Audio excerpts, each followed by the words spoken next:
Good day, and welcome to day one of our two-day series of webinars regarding precision medicine in oncology.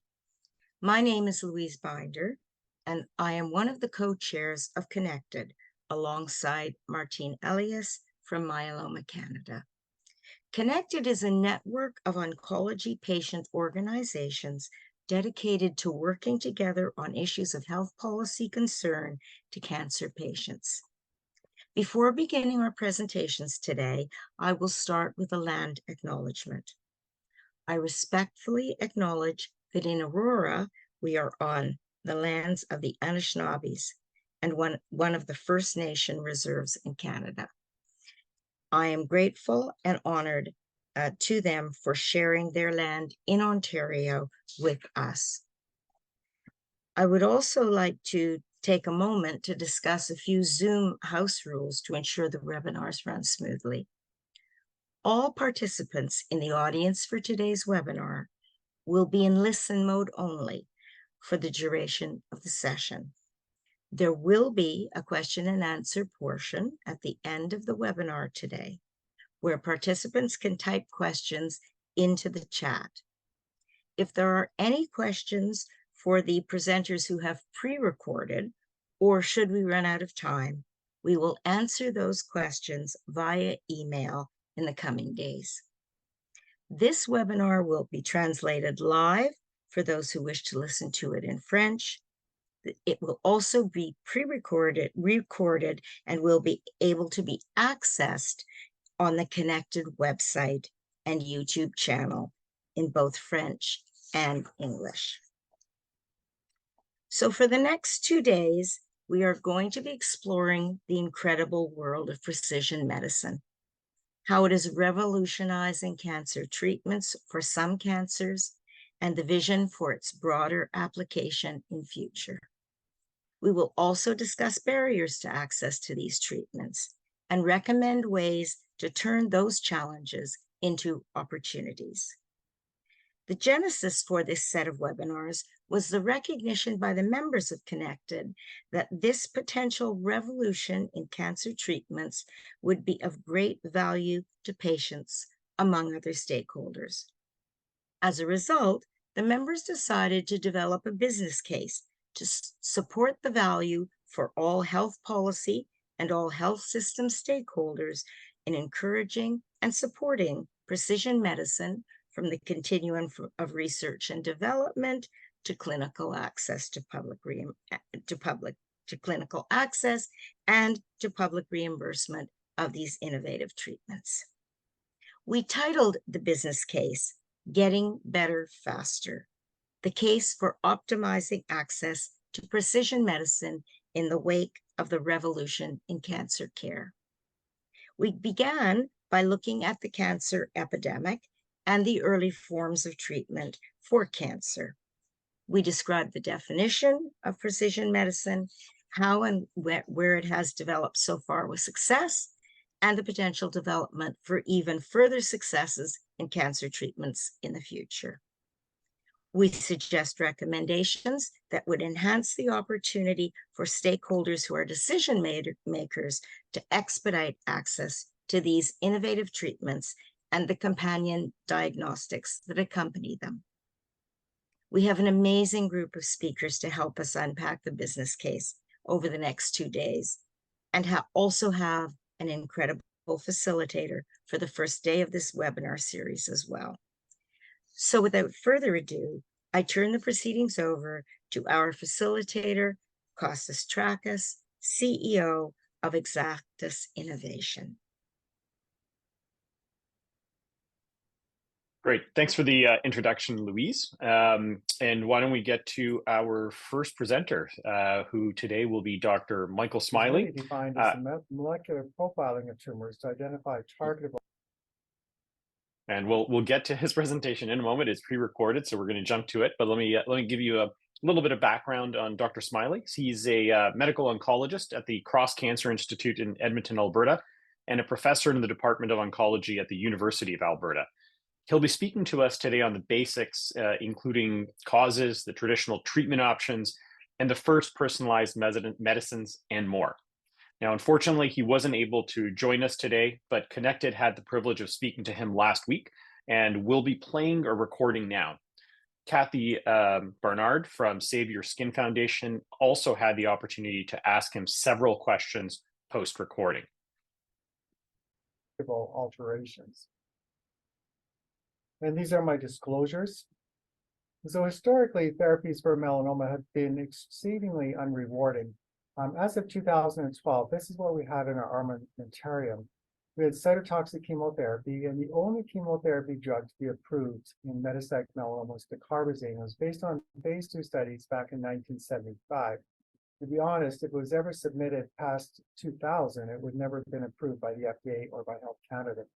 Temozolomide was an oral equivalent of dacarbazine, which was used but never FDA approved. Combination chemotherapy was the standard of care until 2 randomized trials showed that combination chemotherapy compared to single agent dacarbazine gave higher response rates, but no improvement in overall survival and significantly more toxicity. Interleukin-2 was approved high dose in 1998.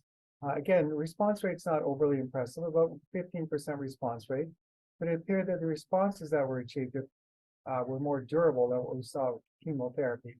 So melanoma is a pretty refractory disease, treated pretty unrewarding. And the standard of care up until 2012 was really a clinical trial. So this was a very sobering report that showed up in the Journal of Clinical Oncology in 2008. This was a meta-analysis of 42 phase 2 trials involving over 2,100 stage 4 patients with melanoma. And you can see that the median overall survival is 6.2 months. Only 25% of patients were alive 1 year after diagnosis, and only about 10% were alive at 20 months.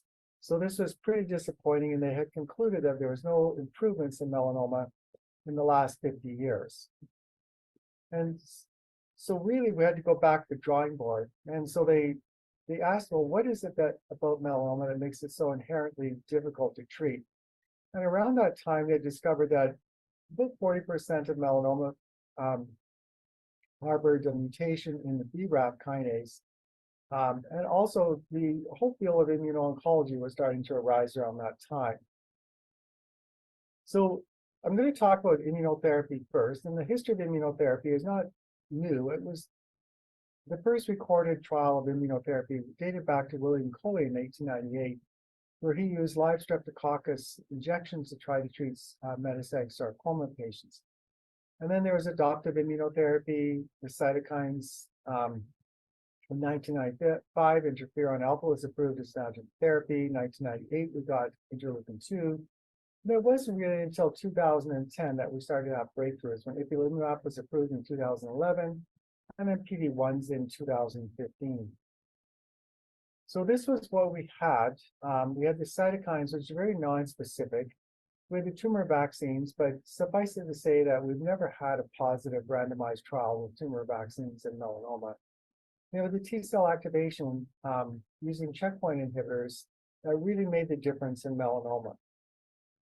So T-cell checkpoint regulation are T-cell responses.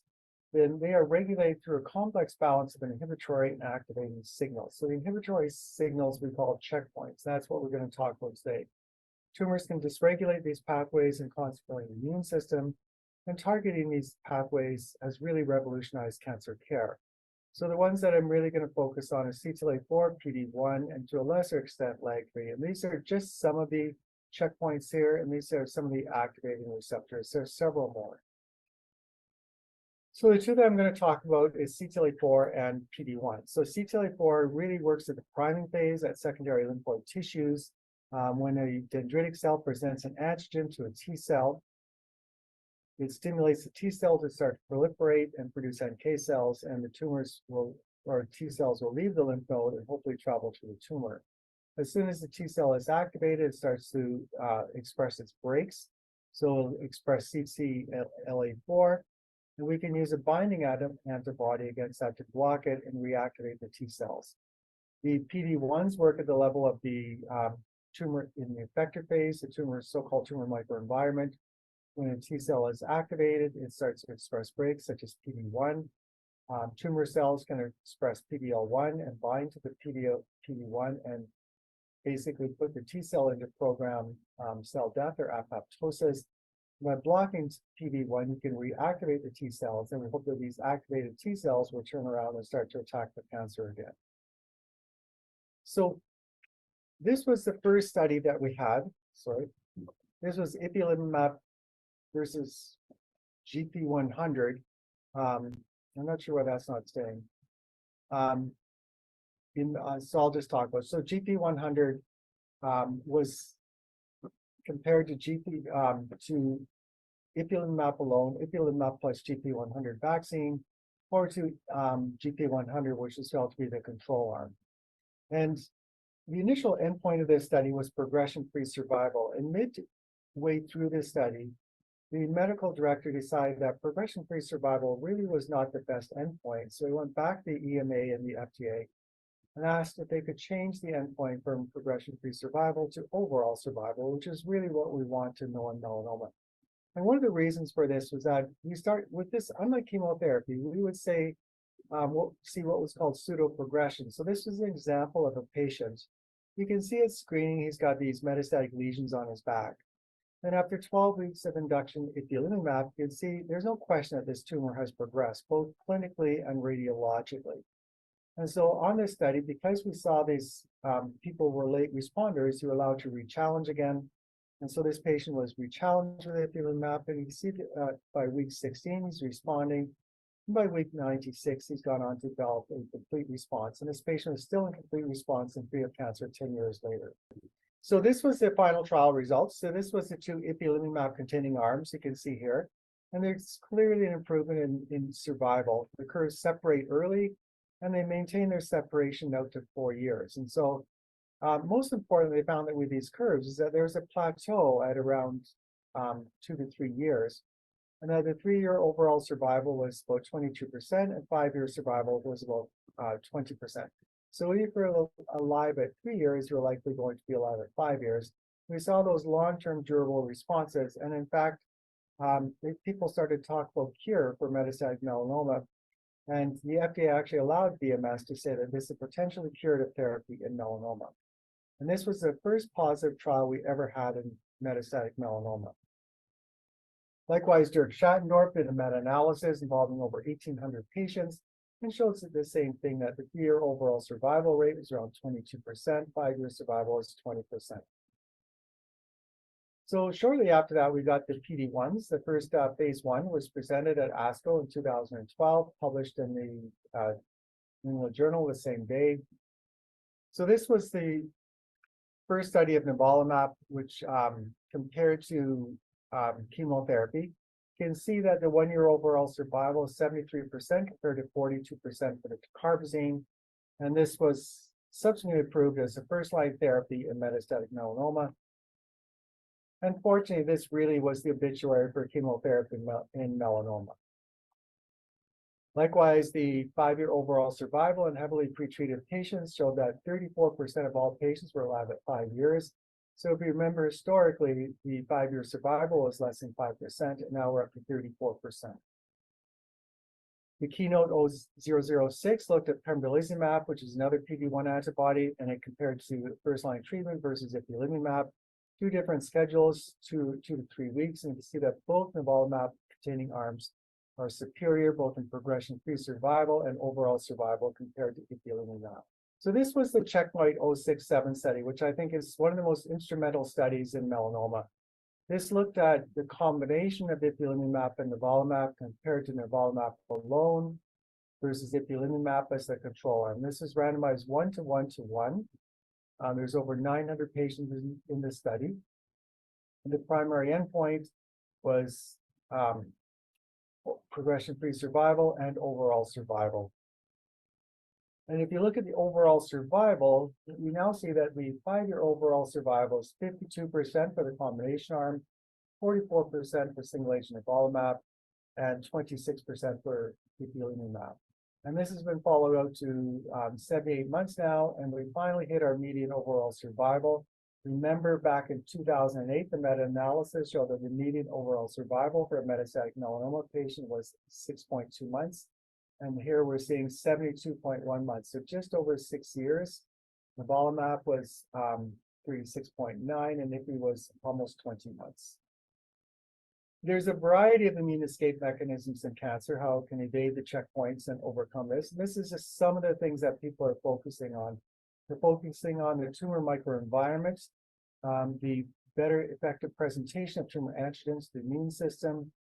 The tumor will recruit immunosuppressive cells such as T regulatory cells and myeloid-derived suppressor cells. It releases immunosuppressive factors such as interleukin 10 and interleukin 8, and T cell dysregulation through all the checkpoints and through the agonists. So this is some of the the diverse pipeline to explore precision medicine. So we're looking at the stroma, ILA, CCR2/5, antigen presentation, such as with molecules such as toll-like receptor 9, STING, and even radiation chemotherapy can help in antigen presentation. Immune regulation, such as the indoleamine acetic acid. This trial was unfortunately negative, but there's a lot of other substances involved in the immune system that people are looking at. So the effector cells, such as PD-1, CTLA-4, there's LAG-3, TIM-3, TIGIT, and a variety of others. So biomarkers for immune therapy, we don't really have any biomarkers. PD-L1 will predict for a higher response, but some patients that are PD-L1 positive will not respond to immunotherapy, and other patients who are PD-L1 will still respond to immunotherapy. So we don't typically check PD-L1 in melanoma. Tumor mutational burden, we know that tumors with a high tumor mutational burden, classically the melanomas that appear on sun-exposed or intermittently sun-exposed areas of the skin, have a high tumor mutational burden with a UV signature, and they are the most likely tumors to respond to immunotherapy. We see time and time again that patients that have BRAF mutations seem to do better with immunotherapy compared to the BRAF wild type. In the future, people are working at interferon gene signatures and CD8 infiltration to try to get a better predictor who's going to respond to immunotherapy. So this is just a publication that was published in Nature several years ago, and it showed tumor mutational burdens of different tumors. And you can see that melanoma is one of the most highly mutated tumors of all cancers seen.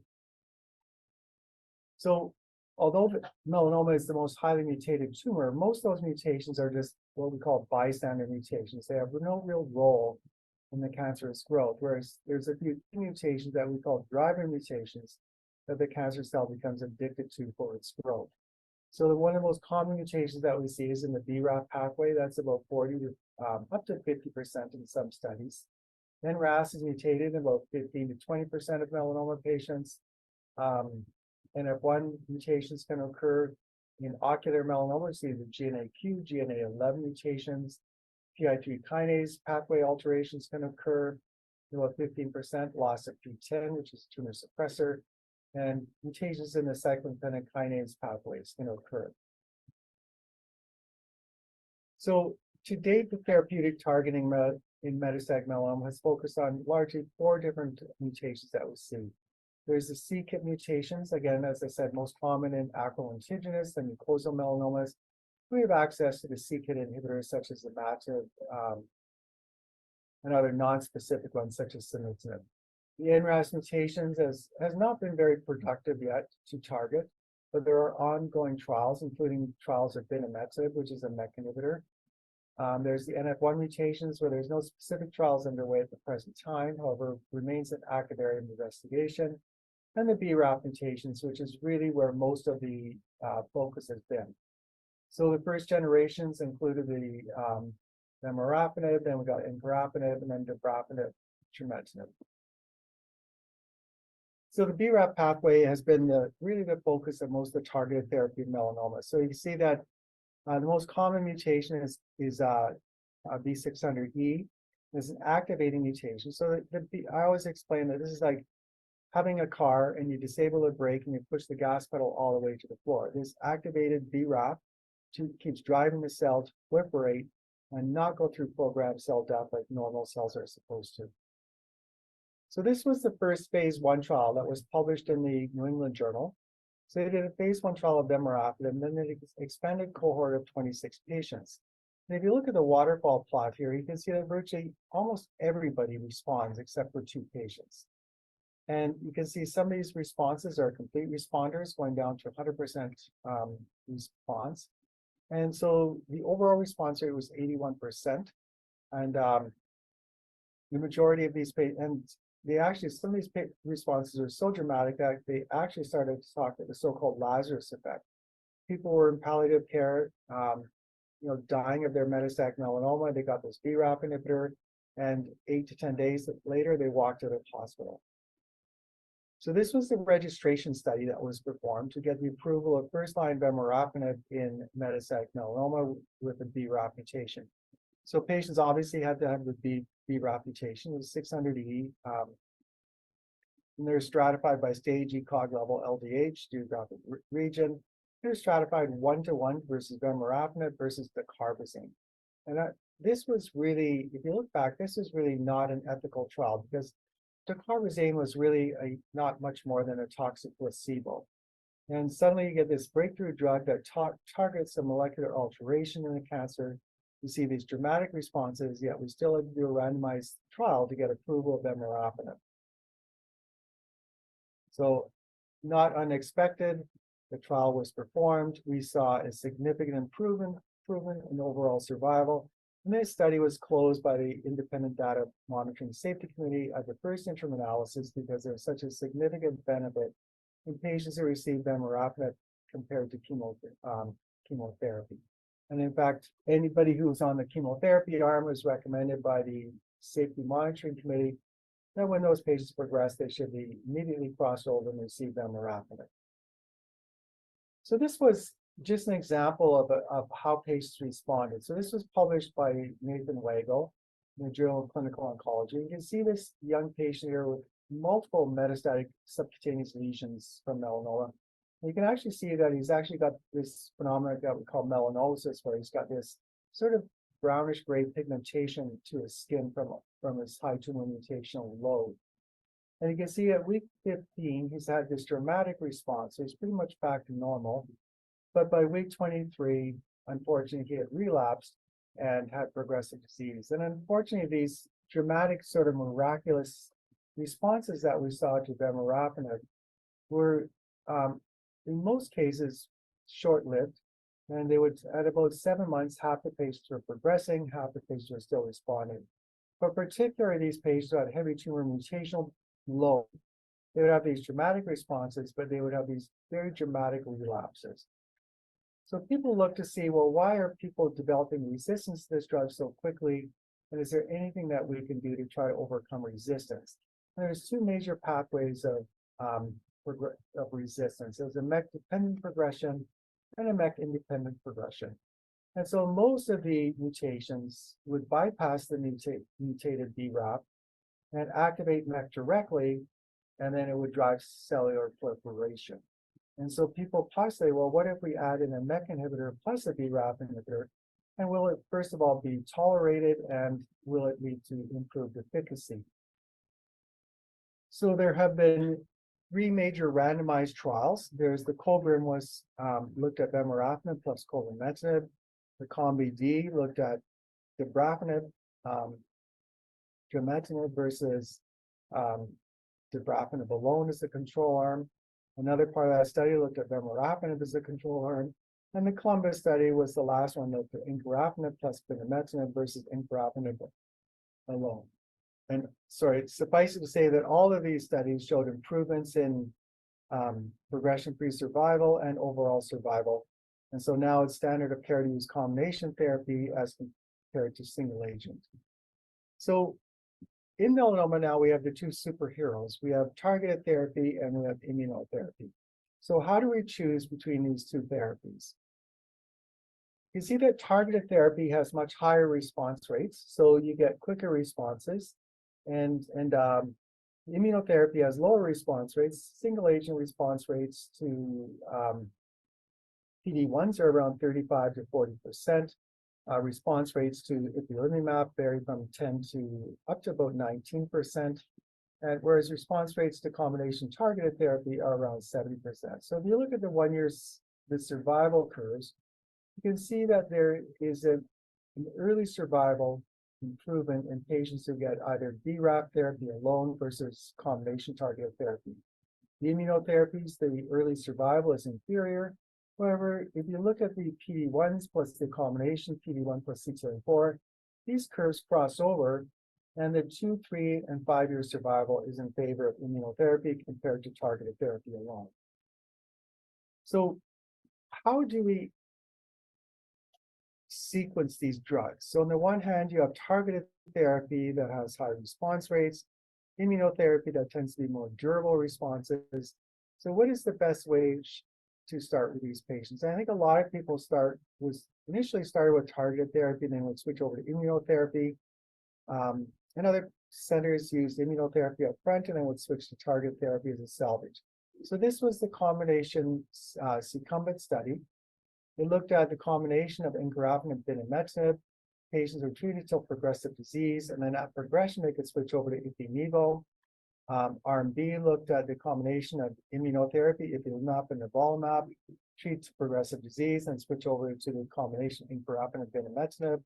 Arm C was kind of a sandwich where they got encorafenib and binimetinib for 8 weeks, and they switched over to ipi-nivo.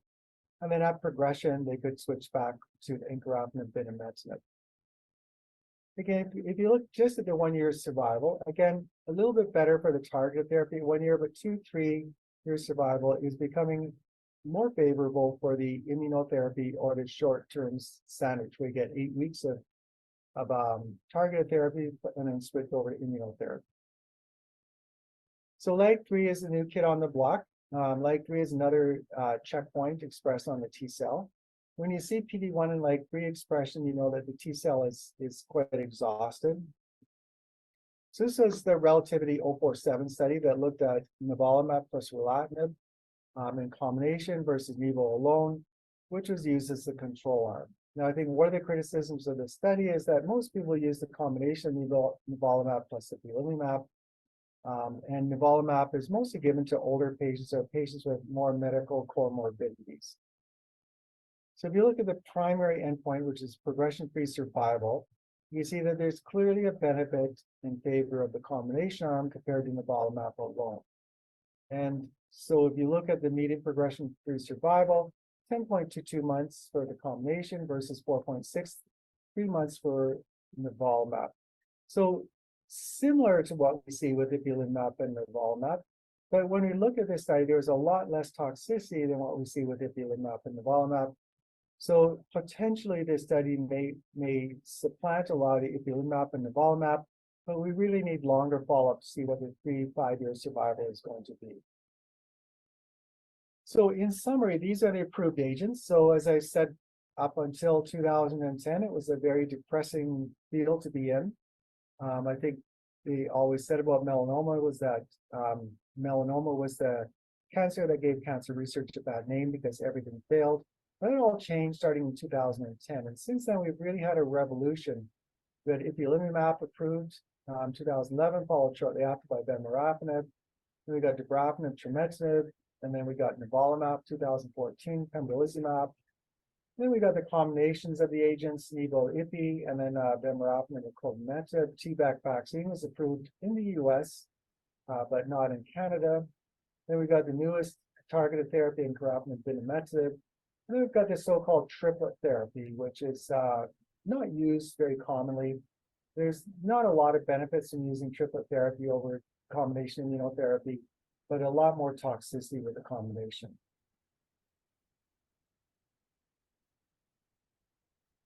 So in summary, precision oncology has really allowed us to proceed from what I call the Neanderthal days, pre-2010, where we just had chemotherapy and interleukin-10, and very few patients experience long-term survival, to post-2010, up until 2015, when we got the combinations of immunotherapy, combinations of targeted therapy, and melanoma really has become the newest superhero in the cancer field.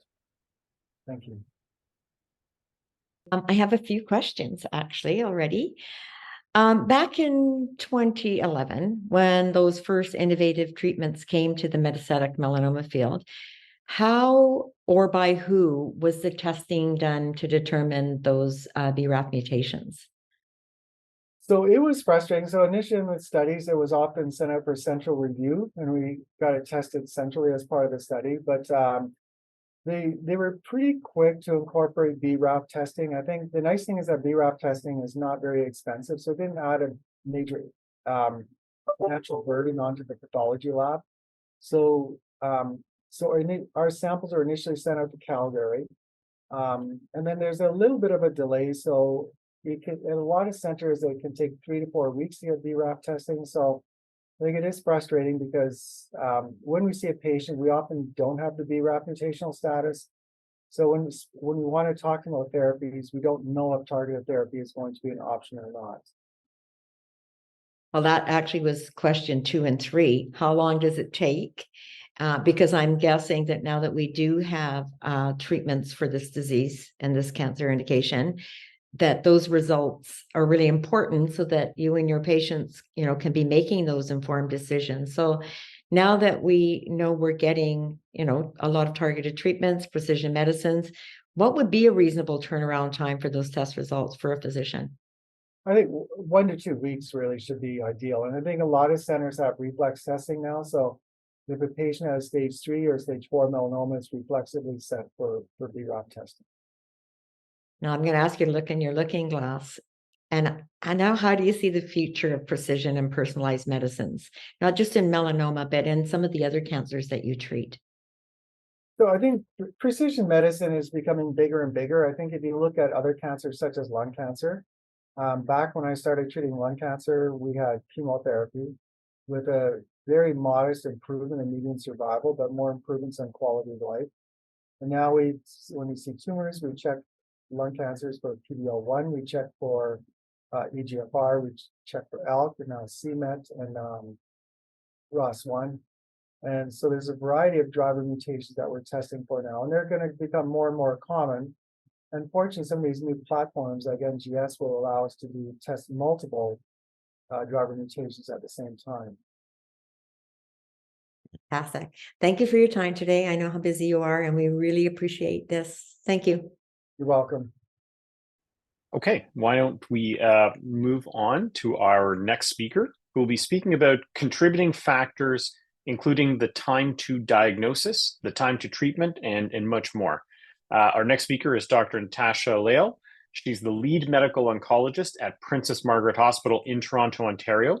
Now, CONECTed spoke with her earlier this week and gained some great insights, which we'll be playing for you now.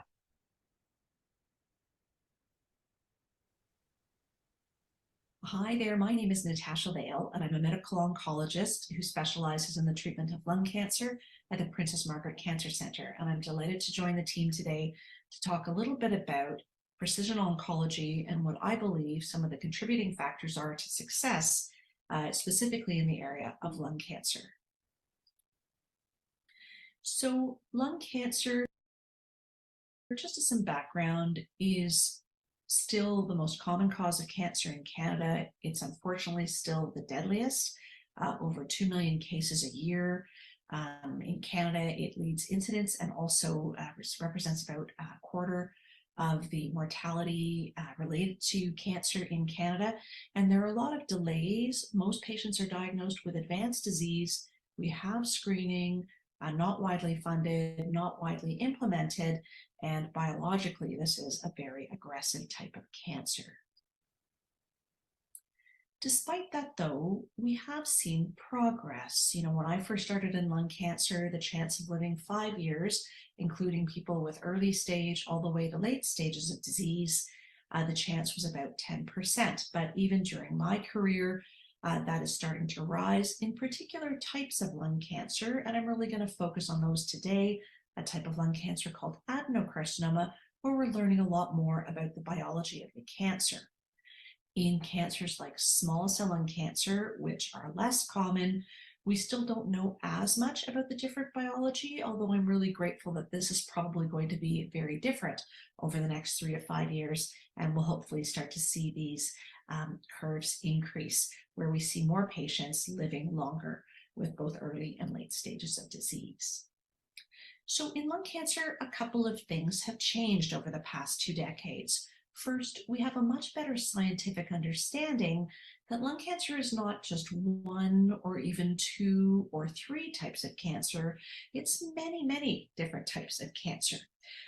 We used to, based on the appearance under the microscope, call things small cell lung cancer, so small cells, or non-small cell lung cancer, so bigger cells, very creative names in the old days. And then we learned that in that larger group of non-small cell or not small cells, there were different types of cancer where tissues being developed, something called adenocarcinoma, where it makes glands, something called squamous carcinoma, where we see it in sort of certain types of lining of the skin and the intestines. And then over time, we learned that not only are these different pathologic subtypes or histologies, as we call them, important, we've developed different chemotherapies that maybe work differently in these different types of treatment, but also if we go down to the level of the genes or the DNA, we actually find that there are genetic drivers of lung cancer. We're learning more about that now and other cancers as well. And that these are also very important because if we can find them, perhaps we can target them. More recently, we've been learning more about immune therapy in lung cancer, which has really been a great revolution. And there's really this 2 ways to go. If you have a genetic driver or a target, as we call it, then ideally we stream you towards targeted therapy for the best outcome. If you don't, then we try and stream you towards immunotherapy for the best outcome. So this sort of binary pathway depending on the determination of genetic driver status. The other revolution has really been the incredible expansion in the number of drugs available to treat patients and to really lead to dramatic results. So back in 2000, in between 2000 and 2005, we had a couple of new chemotherapy drugs approved. We had a targeted agent approved, and that, really was very slow progress until about 2010. But then after that, you can start to see that, especially with targeted agents shown on this slide in green, and then immunotherapy agents in yellow, we've really seen this massive explosion in the number of drugs approved every single year and for different indications to really help improve outcomes in people with lung cancer. So a real revolution. So more targets, more treatments. So progress on both ends. And this pie really represents in patients with adenocarcinoma, most commonly, or lung adenocarcinoma, that there are many, many different types of gene drivers that can be found, and to match with those, even more types of treatments. And so currently we actually test for 9 different abnormalities. There's actually a growing number of abnormalities. Some people think that we should actually say it's 10, not 9. But for all of those, the potential for new treatments. And so of course, the challenge is first you have to find the target, and then you have to match that target to the perfect treatment, make sure that people get access, and so that it's a seamless approach. So, it really represents a huge advance. This is a patient of mine. He was a lighter never smoker. He presented with quite advanced disease. He was in a leadership position at an accounting firm, and he'd had back pain for a while, just thought that he was working too hard, and sadly he was found to have quite advanced lung cancer, including bones. And in an ideal world, we would have found his genetic driver, which was something called an EGFR, or epidermal growth factor receptor mutation, and we would have put him on EGFR targeted therapy, which luckily is a pill that leads to dramatic responses. And I don't know if you're X-ray people, but basically what this is he's facing you. The dark area is the air in his lungs. The white in the center is his heart and major blood vessels. But all of this white here on the on this side, I don't know if you can see my cursor, but that's all cancer. And you can see very nice shrinkage and improvement very quickly with the targeted therapy. Of course, in my clinic in those days, the story was never quite as easy. We actually didn't know what his genetic driver was.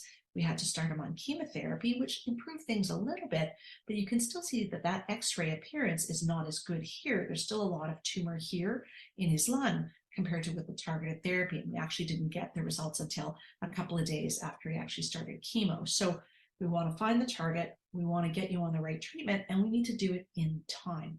So these are sort of the big three, the three T's that we really need to think about for precision oncology. So we've learned that targeted therapy can really improve survival rates in selected patients. There are many different targets, EGFR, a group of cancers driven by a gene called ROS1 or ALK. There are many different things, and patients can live many, many years compared to how they do with chemotherapy on the far left. Even with immune therapy, we can see some patients who have amazing benefit long-term, but it's a smaller proportion of patients. And so these targeted therapies really help more patients that have the targetable gene that we're looking for. We do know that getting to treatment is a long journey here in Canada, as well as other countries. It's actually a global problem, not just a Canadian problem. So, it takes a long time before someone, they have a symptom, maybe a cough, maybe they cough up blood. Many people would think, oh, that's bad, I should go to the family doctor. Some people don't realize it's bad.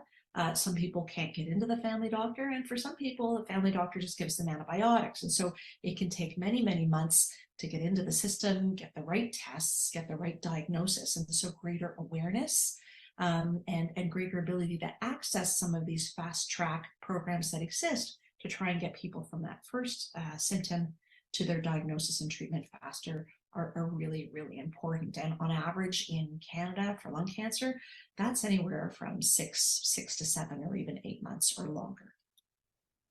And of course, the longer you wait, the worse it is. Naturally, there's anxiety and distress from the waiting, really a horrible feeling to know that you have cancer or there's a concern of cancer, but you can't get your next test for 2 or 3 months. It means that fewer people can actually be cured because the cancer progresses while we wait, and fewer patients are able to have the full diagnostic workup, just like my patient who had to start chemotherapy straight away. If only we could get molecular results or these different genetic results for everyone earlier, then maybe we could start better treatment for everyone earlier.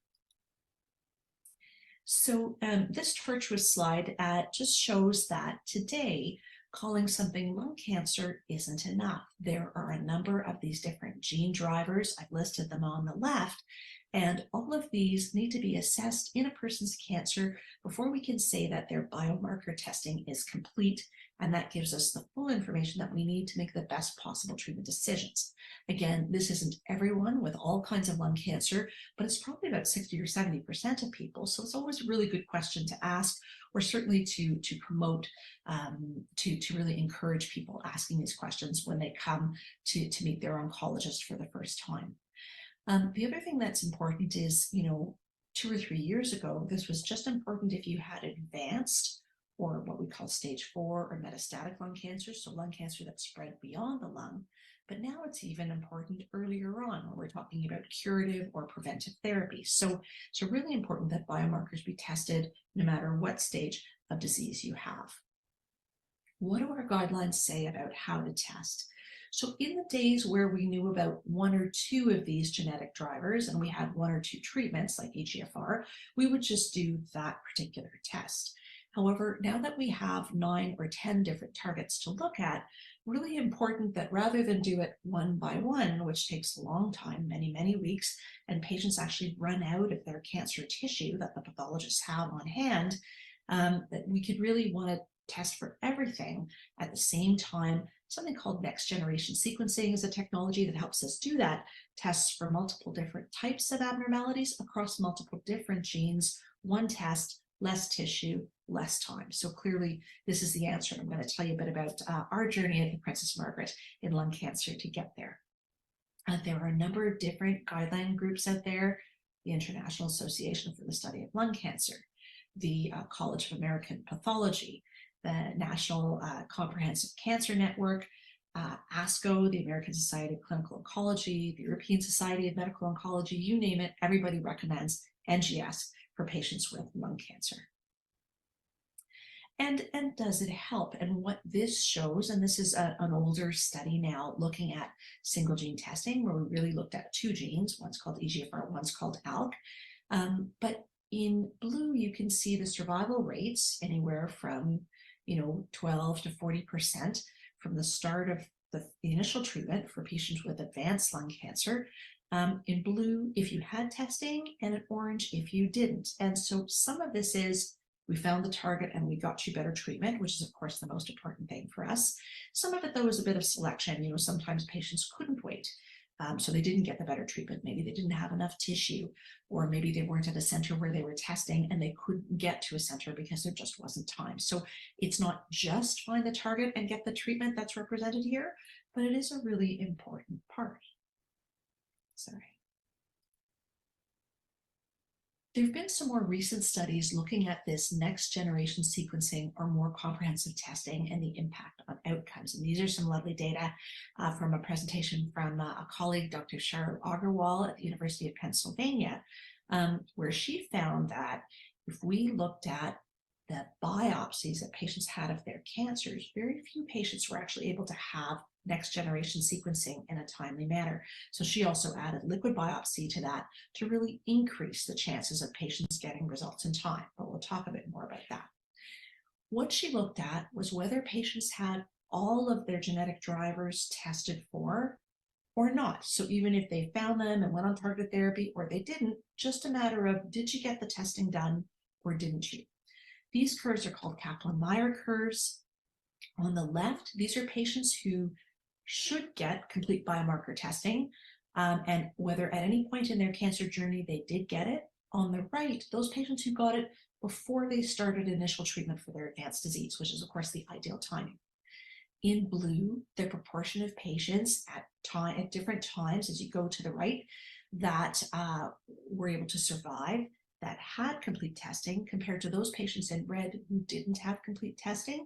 You can see those curves come apart, and they come apart even more dramatically when you get that testing earlier on, or you have it in time.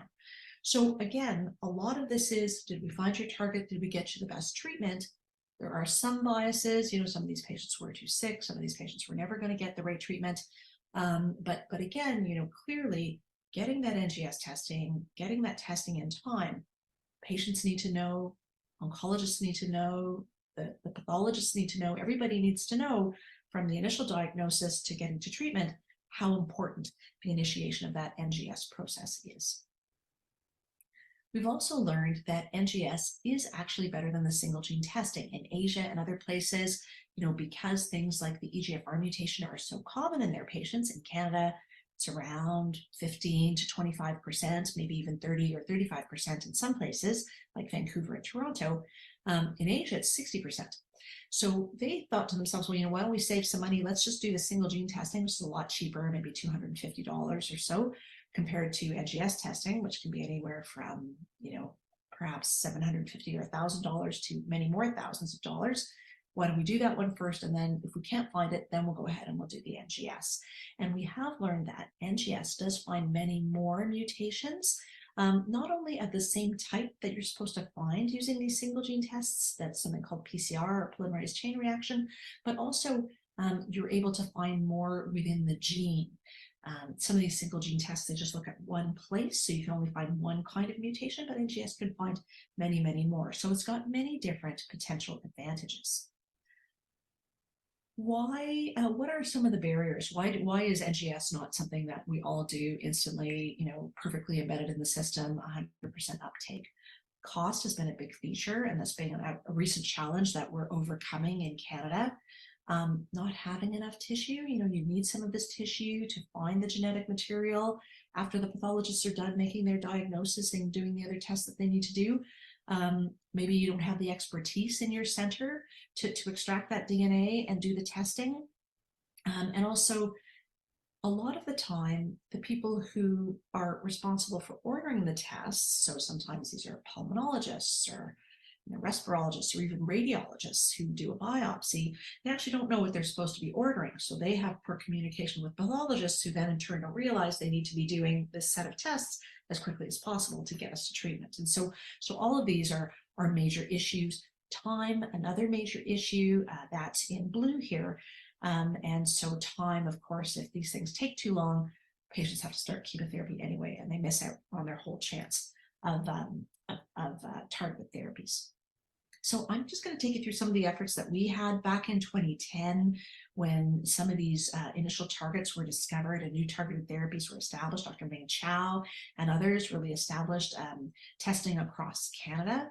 I'm going to talk a bit about my work with Dr. Smylie, who's our genomics lead at the Princess Margaret. She's phenomenal, to really get more genes into that panel. And then, of course, to do a state-of-the-art Cadillac panel where we find absolutely everything we were looking for, which is now funded in Ontario and multiple other provinces, which has really been great in terms of pushing that rock up a hill. So, and these are some of our fellows who did all the hard work: Drs. Kwang, who's now in Cambridge, Dr. Fung in Kingston, and Dr. Pertuzé, who's in Brampton at the William Osler. And we looked at just under 1,400 patients. We did an expanded gene panel, and we found that for 16% of our patients, or 17% of our patients, that if we did this bigger panel, looking at alterations in 15 genes, we were more likely to find something that would lead to a targeted therapy with dramatically better outcomes for a patient compared to just the single gene testing that we were using at the time. It did take 4 weeks. Single gene testing can take anywhere from 1 week to 2 or 3 weeks and cost a couple of $100s extra per case, which is pretty affordable. But we thought, that's 15 genes. It's not all the genes that we want. We're only finding a certain kind of abnormality called mutations, not all the other things that we want to find and treat for people with lung cancer. So then we looked at a Cadillac assay where we were able to look at all of the genes that we wanted to look at, all of those 9 abnormalities and different kinds of alterations.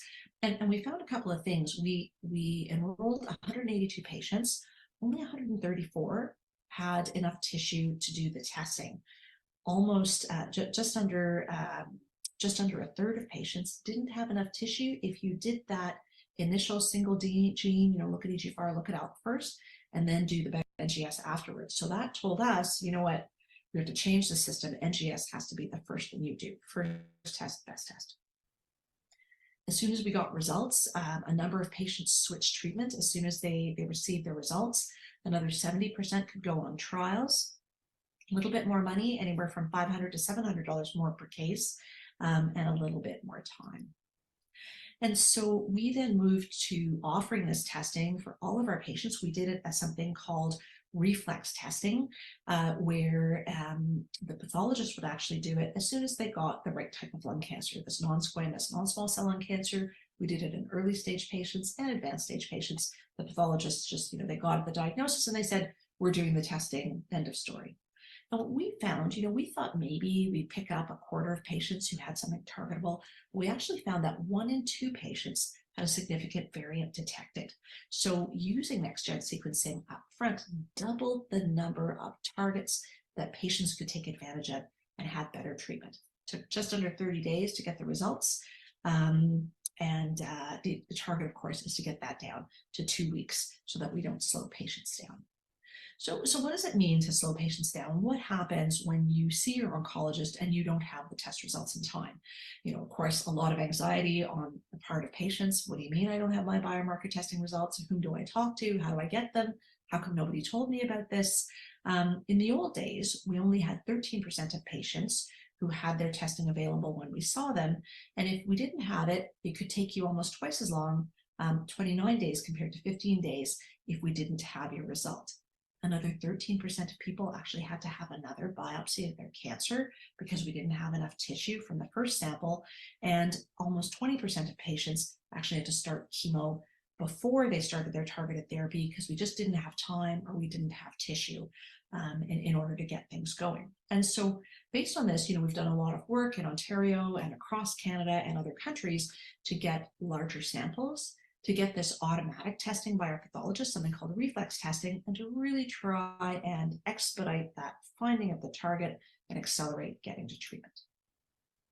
So in a recent study that we're just writing up now, we've looked at the impact of testing platforms on turnaround time. And so in blue at the top there, I've got what we call our single gene testing approach. We get it done a little bit faster. Our pathologists get right on it within 4 days. They sign it out within 9 days. And anywhere from 25 to 30 or 40% of patients have something we can act on. With our 15 gene, it took a little longer in green there in the middle. And we did actually in our study, this is sort of a random sample, so I think it's not a full sampling, but we were able to find a few more things. But again, this 15 gene panel was pretty limited. When we used the Cadillac of next-gen sequencing panels, again, it took longer, about 30 days to get what we needed, but 57% of patients had something actionable. And so, really the ideal is you get as many targets as you can, as quickly as you can for the least amount of money. And so we found more alterations, but it took longer. So one of the options, of course, is liquid biopsy. It's not yet funded in Canada, although it should be. And we've learned that as many as 40% of our lung cancer patients may never get enough tissue sample to have their NGS. And this is on the right here. These histograms are from Dr. Agarwal's study, where she was able to show that getting NGS done led to better survival than not having it done. And what she showed was that in blue, only about 20 to 24% of patients were able to have testing, all the testing they needed on their tissue sample. But when she added liquid biopsy, she really ramped that up to about 76 to 80%. So again, huge. The numbers are similar here in Canada. And so we really need a lot more advocacy to add that in as an easy way to get patients to the right treatment as fast as possible. What are liquid biopsies? So really it can be any liquid. Most commonly we think about blood tests in oncology. And what you can do is in any of those liquids, whether it's, it could be urine or saliva, exhaled breath, even something called breathomics, but you can actually identify broken down bits of DNA from cancer. You need very sensitive analyses. It's not as easy to process as tissue is, not as easy to get a successful result.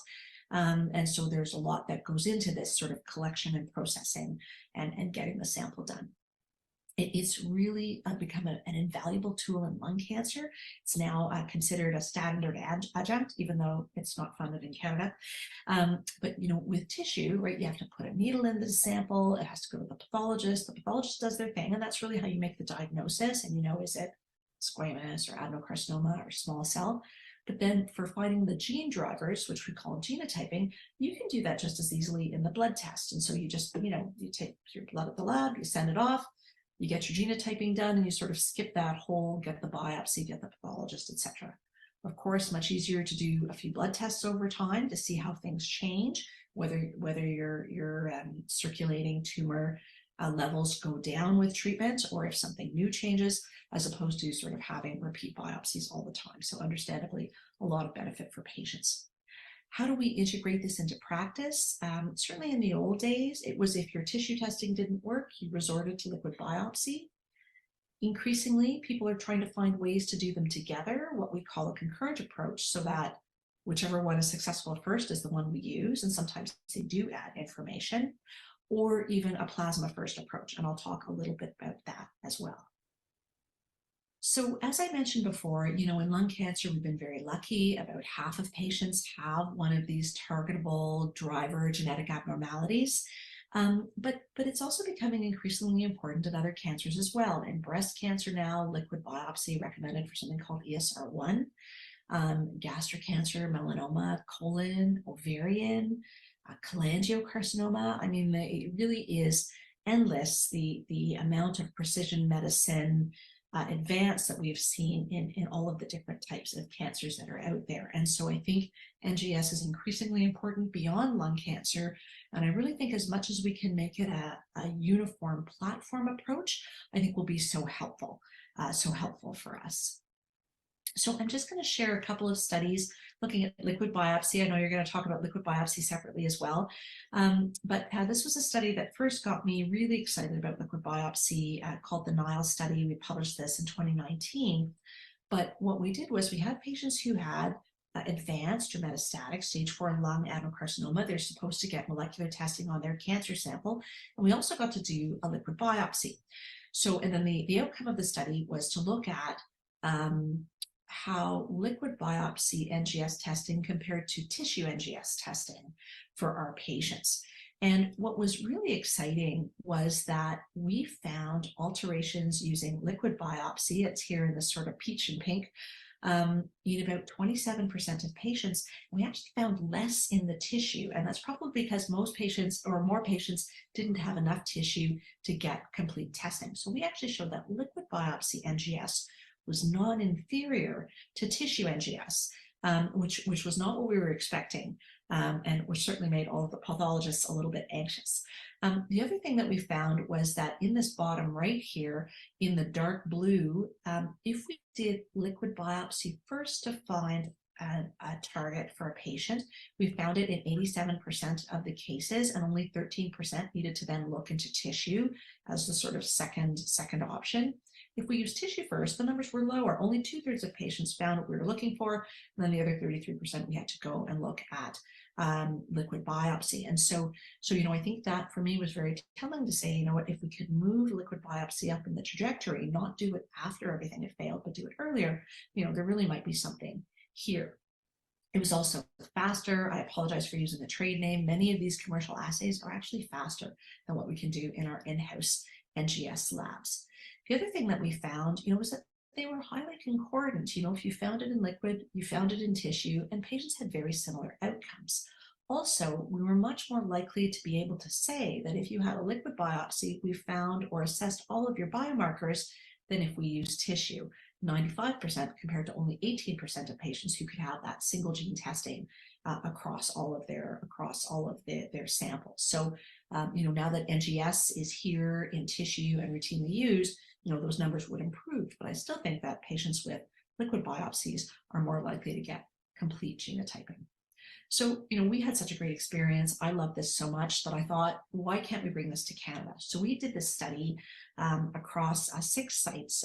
We participated with the team in Vancouver, in Calgary, in Toronto, also in Ottawa and Hamilton and Montreal, where we looked at doing both tissue NGS and liquid biopsy NGS at the same time. We really wanted this to be positive, so we chose patients where we were more likely to find one of these gene alterations, so patients who'd had sort of less of a smoking history. And what we found was, and this is sort of some of the treatment schema here, so we tried to recruit 150 patients. They weren't all eligible. They did their liquid biopsy test. We looked at quality of life. We got their results. Patients who could start treatment would start treatment. And then we looked at their outcomes. Did the treatment shrink the cancer? How long did the cancer progress? And we also looked at their quality. And what we found in the bottom left is that if you did both, we were more likely to find in dark blue something to target. So 53% with tissue testing alone, 68% if we did both. Also, patients that were able to get on targeted therapy. So if you do, if you're going to do better profiling or you have tissue and liquid, you're going to maximize your chance of finding a target. These patients did the best. They had the best response rates to therapy, the same, whether we found it in liquid or in tissue. And they also had the best, what we call progression-free survival, again, using one of these Kaplan-Meier curves. The other thing that I think is such a good reminder, I think we oncologists get really enthusiastic when we go to meetings and we learn that, when you add chemo to a great new drug like immunotherapy or targeted therapy, some things improve. But the truth is that quality of life does not improve when you add chemotherapy to some of these great new drugs. And so in the blue bars on the right with the green arrows, quality of life is improved when you use targeted therapy alone or immunotherapy alone. So when you really understand the NGS and genetic makeup of that cancer, whereas with chemotherapy, everybody's quality of life was a little bit worse. So chemo is still important. It's just not as important as getting patients on targeted therapy. And the other thing that was very important in our study was we looked at cost. And what we found was that we actually doubled the testing cost, this little drop in the bucket down here, but we were actually able to save money on immune therapy, which doesn't work as well if patients have these genetic drivers. And so even though we spent more in the testing budget, we saved on the treatment budget, and we also got patients to the best possible therapy. So that's very important. That's actually been replicated in a couple of other studies around the world, in a German study and a Spanish study. So we're not the only ones. The real barrier, certainly in lung cancer and many other cancers, is money. It's difficult times. Drugs are astronomically expensive. Testing is expensive too. In the US, on the left, a colleague of mine, Nate Pennell, and his team have shown that doing upfront next-gen sequencing actually saves money on everything else, single gene, doing one followed by the other, just doing some patients, and trying to select. It's actually faster and cheaper, and patients do better. They recently published some data suggesting a $16,000 US dollar per life year gained benefit in terms of incremental cost effectiveness. So a nice study of upfront NGS published by Brandon Sheffield and Pradeep Chima and their team. And what they showed in green was that, again, upfront NGS on all the relevant patients actually saved money, and also saved money due to really accelerating time to treatment and avoiding the estimated costs of delayed care, hospitalization, radiotherapy, ineffective chemoimmunotherapy, all of these challenges that we have. So very exciting data. Also true in Asia. I'm just going to show you one study from Asia. This is from friends of mine in Singapore, Aaron and Daniel Tan. And so in their place, what they do is because they have a very high rate of one of the gene abnormalities, EGFR, it's 60% of patients, they thought, well, let's do EGFR first. It's quick and easy and cheap. And then if it's negative, then we'll go on, we'll do the NGS. And they compared it to an upfront NGS approach. And what they found was that although some patients get their EGFR results earlier, more patients get their NGS results earlier. Everybody gets their results by day 15 or so, as opposed to this sort of sequential testing approach where some people get an early answer, but more of them have to wait longer. And the difference was only $100. So they've moved to upfront NGS. Can we move faster? So can we accelerate this time to diagnosis and treatment? Currently it takes many months. You get referred to a diagnostic program, you get your scans, you get your biopsy, then you see your oncologist, he says, oh, wait, I haven't got my NGS results. And then you finally get to your treatment or your surgery, wherever you're headed. Could we use liquid biopsy to really shortcut a couple of months off this whole pathway? And so we did a study called Accelerate, which we published not long ago. And what we did was, if patients had suspected lung cancer or suspected advanced lung cancer, we sent off a liquid biopsy, and then we tried to expedite things and see what happened. And we looked at 150 patients. Interestingly, we actually recruited these during the pandemic. What we found was that if we used a liquid biopsy, we could often get results within about a week. In terms of genotyping, that was before we even got the biopsy done. So this was basically as soon as people were referred, we'd bring them in and they would come do their tissue biopsy, or their liquid biopsy, their blood test, and then later their tissue biopsy. That was a bit faster as part of this program than regular tissue biopsy, which took about 4 weeks. So in our study, we waited for everyone to get a tissue biopsy, even though sometimes we had the answer from the blood test. So this kind of delayed us, and we were able to get everybody started by day 39 as opposed to day 62, doing it the old way, or the tissue first way. So we were able to cut down times by about a third. These times are long, but it really is from that first referral before we even know somebody has cancer. If we found something in the liquid biopsy, we could speed up the biopsy enough to cut the time in half. And when you look at the other studies that are out there, this is actually very consistent, that if you do the liquid biopsy first, even before the tissue biopsy, you can probably cut time to treatment down by 50%. And so that's really led to a tissue sparing approach, which we're currently trying to use. If the liquid biopsy helps us get patients to treatment, we find something actionable, or we find something that we know needs chemotherapy and immunotherapy, and we know that tissue NGS isn't going to help, we can actually just get going faster. If the liquid biopsy is not as helpful, then we probably do need to wait for tissue, but that's a much smaller proportion of patients. So we're currently validating this approach at the Princess Margaret. When does it not work? Sometimes the tumor is not big enough. You don't find those fragments of DNA in the blood. Sometimes if the cancer is confined to brain, for example, it's harder to find it in blood, but you might find it in spinal fluid. And sometimes, there are other things, there are abnormalities from aging blood cells, something that we call clonal hematopoiesis. And so you really do need a good lab that knows what they're doing, so they can tell you what's cancer related and what's not. So just to finish off, I do believe that upfront NGS testing and precision medicine is the standard of care for patients, not just with advanced disease, but also early stage. Fewer repeat biopsies, fewer missed opportunities for targeted therapy, fewer missed alterations, and better outcomes. The economic impact ranges from cost savings to minimal added cost. especially with the addition of liquid biopsies. And I think that as sequencing costs fall, more countries will be able to adopt an upfront NGS approach in both late and early stage lung cancer, other cancers, to get more of our patients access to precision medicine with better outcomes. And, in terms of liquid and tissue, it's certainly my hope that one day we'll be able to use these interchangeably and patients can go from treatment to treatment based on some of these new markers of benefit. And with that, I want to thank you very much.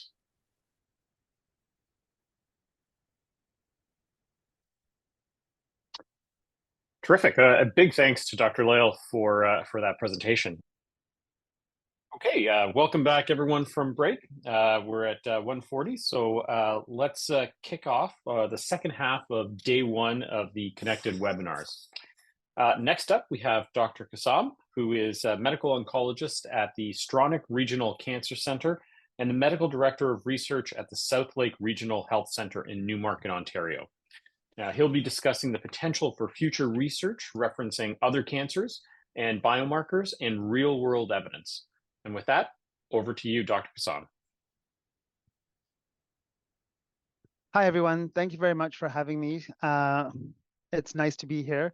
And I'm just going to share my screen so we can take you through this now. I'm going to talk about precision medicine and how maybe we can use it in our daily lives, some real world evidence showcased by cases, and sort of how we use this going forward. Now, I'm so sorry I wasn't able to log on earlier, so I apologize if any of these are actually redundant slides, but I'll go through it with you now. So this is the outline. So essentially, I'll just talk briefly what precision medicine is, and then I'll talk to you about some cases in terms of lung cancer, GI cancer, and another concept of pan-tumor. I'll then talk a little bit about immunotherapy, ctDNA, and then potential for future trial design and things that we have to think about from a policy perspective.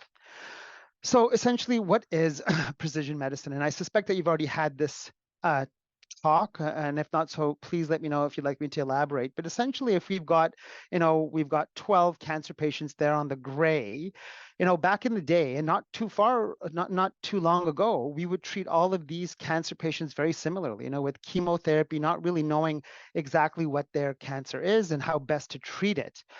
We've come a long way, and I would say in the last 5 to 8 years, where molecular profiling has become standard, and it allows us to take these gray cancers and sort of separate them by predictive biomarkers, so understanding who may actually respond to treatments by using molecular tests or other types of profiling, and in addition to maybe determine which patients may actually not benefit from the treatments that we're giving, and maybe choose a different treatment for those patients. And we can separate them, into pink, blue, orange, and green, and yellow, and potentially give a targeted therapy for those patients specifically. So instead of having to give them cytotoxic generic chemotherapy, we can actually give them therapies that are specific for their cancers. And that's essentially what precision medicine is. And there's a lot of ways to get to precision medicine. It doesn't just have to be molecular profiling, but we'll talk a little bit about that as well.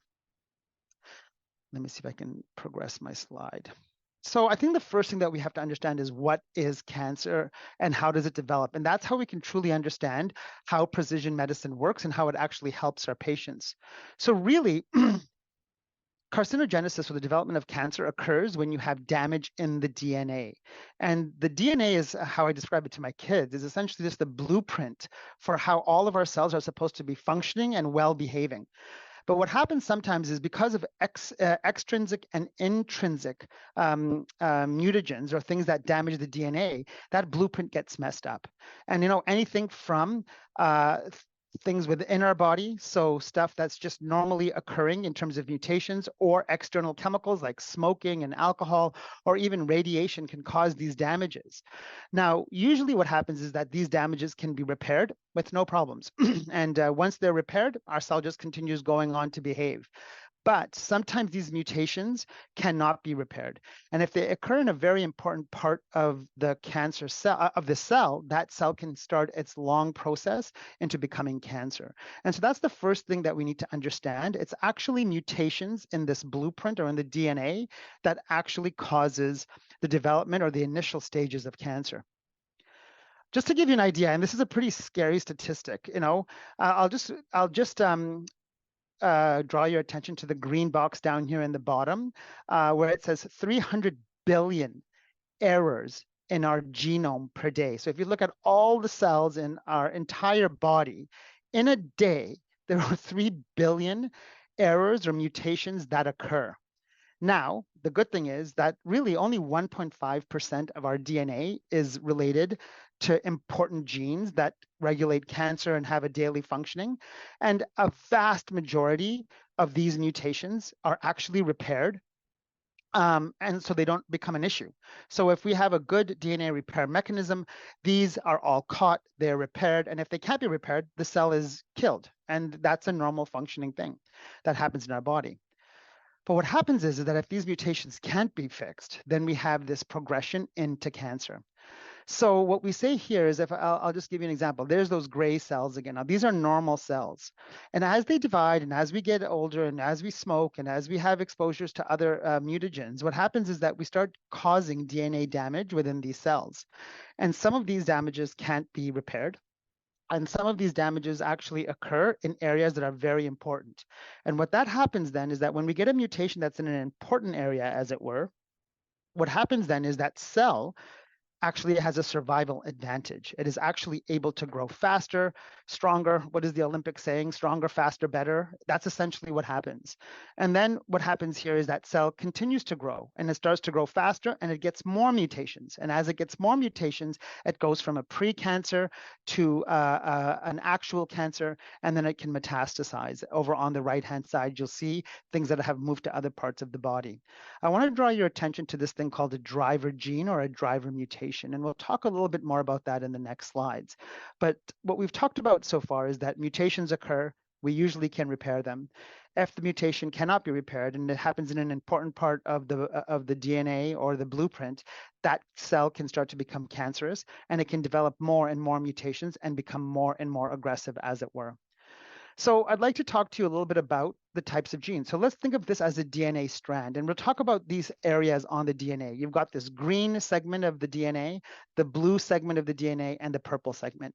Now, let's say we've got this green segment, which is called the proto-oncogene. So that means that if this gene is functioning normally, it tells the cell when to grow and when not to grow. The blue one is a tumor suppressor. So that means that when this gene is functioning normally, it actually does a surveillance mechanism in the cell to make sure that if there's cancer developing, it tries to fix it or it tries to kill it so that it doesn't become a problem. And then you've got these passenger genes that are involved in other aspects of the cell, but not necessarily in cell growth. The ones that we get more focused on is these proto-oncogenes and these tumor suppressor genes. And if a proto-oncogene is mutated, it can result in cancer, because what happens is that this green gene then is constantly turned on if it gets mutated, and it just tells the cell grow, grow, grow, grow, grow. An example is the RAS, REF, or EGFR genes. The tumor suppressors are usually DNA repair genes, and if they get mutated, they can't help prevent cancer from developing. And these are the two types of genes that we get concerned about. Because if you get genomic instability, as you see on the top part of this gray box, you can get driver mutations that develop, and it can cause cancer development.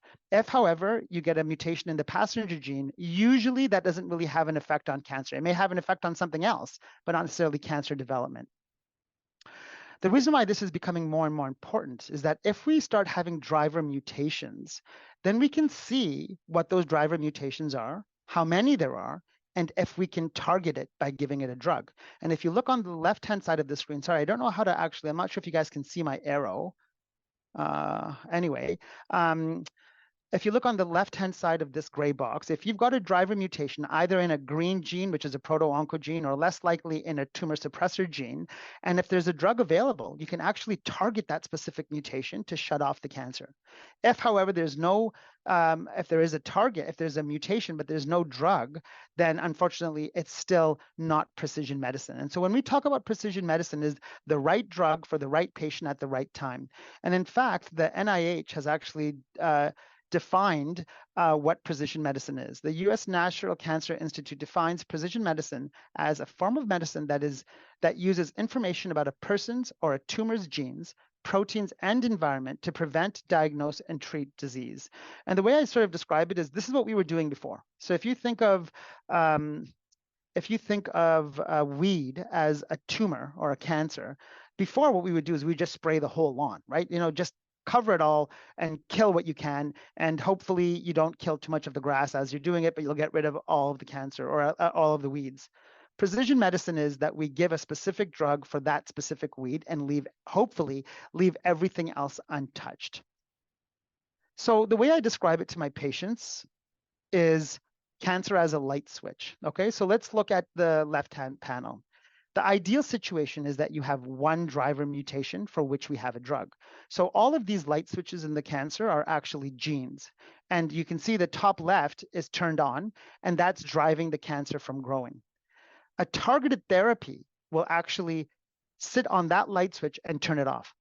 And everything else is functioning normally, essentially. So that way a targeted therapy or precise medicine will hit that specific target. Now, what happens if you've got a patient like this on the right-hand panel, where you've got all these genes, but many of them are turned on? We don't really have a drug that specifically targets all of these light switches. And yes, we may have a specific drug for light switch 1, light switch 3, and light switch 6, and the other ones. But if we give them all together, they're going to be too toxic or they may not actually work. So in this situation, in the right panel, we have to talk about something that will sort of just kill cancer regardless of the genes. And that would be, for example, chemotherapy or potentially immunotherapy, and we'll talk about that. Why does this matter? So if we look at this meta-analysis, what they actually did is they said, well, let's look at clinical trials that separate patients based on precision medicine. So you look at the trials that they look to see if you have a driver mutation or if you have a light switch that's turned on, and we give you a drug for that light switch, or compare it to trials that just accrue anyone who has cancer and a specific type of cancer and give them a treatment and see how they do. And they noticed that the patients who were enrolled in precision medicine trials had a higher response rate, the RR. They had a higher progression-free survival. So that means the drug actually worked for longer. And not only that, they actually lived longer. So essentially what this means is that if we can find a precise target, and if we have a drug to hit that target, these patients actually do better. And now I'll give you a case. This is actually a case that we had at our center, obviously anonymized, and this is not their CT scan. This is an illustrative CT scan. But essentially, this was a 68-year-old man. He was a never smoker. All right. So he initially came in thinking that he was getting worsening of his COVID, but we did a CT scan, and it looked as though he had all of this inflammation in the lungs, but he also had a tumor, a nodule in the lung. And so we biopsied that nodule, and it came back as non-small cell lung cancer with sarcomatoid differentiation. Now, that is just a generic term. This is a type of lung cancer that looks a certain way under the microscope. It's not precise. We know that it's lung cancer, and we know that it's likely going to be something called an adenocarcinoma. But we are still waiting for the molecular testing. And we can wait, between 1, 2, 3, 4, 5 weeks to get this result. Now, this inflammation that you see on the CT scan was actually cancer that was growing in the lining of the patient's lung. And so what was actually happening is that he was becoming, he was essentially being asphyxiated, or he was starving of oxygen because proper oxygen transfer from the lungs to the body could not occur because this cancer was growing in the lining. And because he was getting worse and worse, we actually had to give him generic chemotherapy. And this was a chemotherapy that essentially just kills, hopefully, all the cancer cells, regardless of the driver mutation. We gave the patient chemotherapy. Unfortunately, it could not reverse the symptoms fast enough, and the patient passed away. And unfortunately, 3 or 4 weeks later, we got the result, and he actually had one light switch turned on. He had a MET exon 14 skipping mutation. And we could have technically treated him with a targeted agent. And I'll tell you why I say technically, because just because we find a patient who has a targetable mutation like this gentleman, it's a whole other discussion about actually getting the drug to get that patient in and get it working. Now, would this have made a difference in this patient? Probably not. And I'll tell you why. This is a study looking at patients who had MET exon 14 skipping mutations. Now, I'm not sure if you've seen this kind of curves before, but essentially what this is called a waterfall plot. And what it tells you is the patient starts their treatment, and if their tumors grow, each of these bars that you see going up or down is a patient that was enrolled on this trial. And if their tumor grows while they're on the treatment, their bar goes above the 0 line. If their tumor shrinks while they're on the treatment, their bar goes below the line. And you can see that patients who had a MET exon 14 skipping mutation who got capmatinib, which is a specific targeted oral agent, you can see here that approximately 90% of patients' tumors shrank by some degree, and probably around 50 to 55% of patients shrank more than 25% or so. The problem is that it usually takes about 6 weeks for the patients to have a response. Now, that just might be because when they did the CT scan to check. So it's not actually known if that drug would have made any difference in this patient because he was rapidly getting sicker. And it is possible that by the time we got the drug and administered it to him, the outcome would have been the same. But the concept is there. If we had a patient who maybe was not as sick as this man, who had this type of mutation, and we could easily get access to the drug in a timely fashion, we might be able to see outcomes kind of like this. And then, as I say here, access to drug is not addressed in this calculation and in this discussion. So let me give you some real world evidence and some other types of cancers that develop or that are treated by using precision medicine. Now, lung cancer is the poster boy when it comes to, or the poster girl when it comes to treating with precision medicine. So I'll give you an example of lung cancer. So not too long ago, maybe about 15, 18 years ago, you would have 20 years ago, you'd have a biopsy of a lung cancer and it would come back as non-small cell lung cancer. And this was treated as one disease and everybody would get the same type of chemotherapy to treat it. Shortly thereafterwards, I think at the beginning part of this, in the 2000s, 2002s, we started noticing that actually, if we look under the microscope a little bit more carefully and do some special tests, we can break this non-small cell lung cancer into 3 different types: adenocarcinoma, squamous cell carcinoma, or other histology. And we noticed that, if you had a squamous histology, you maybe did a little bit better if you got a certain type of chemotherapy. And if you had an adenocarcinoma, you would do better with a different type of chemotherapy. So one would actually argue that this is kind of precision medicine, not nearly as profound and as dramatic as what we saw in the previous waterfall plot, but that was precision medicine. Now, what do we do? So you can see that this red bar, these 55% of patients, about 70% of them have a potential driver mutation. And the ones that I describe here, EGFR, KRAS, ALK, MET, RET, BRAF, ROS1, and HER2, they actually all have drugs that technically could be used to treat that specific driver mutation.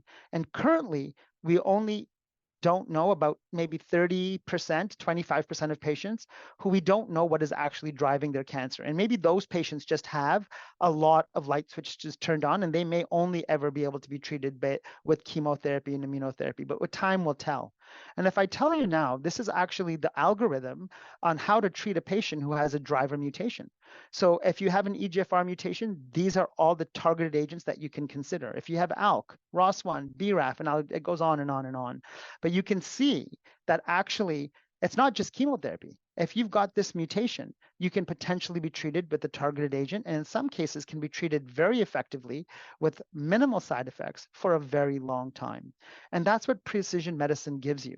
And before, all we were doing is back to this slide, really. Everybody gets the same chemotherapy. Now we can break it down to this, Let's go on to GI cancers. So this is also seen in GI cancers as well.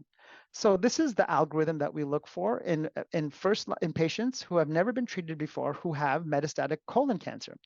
And you can actually even see that some of these are actually not even molecular or precise medicine type of considerations. Here you've got potentially we look at patients who might be having a lot of comorbidities, so patients who are sick and frail. We may choose a certain type of chemotherapy versus another just to make sure that they can tolerate it.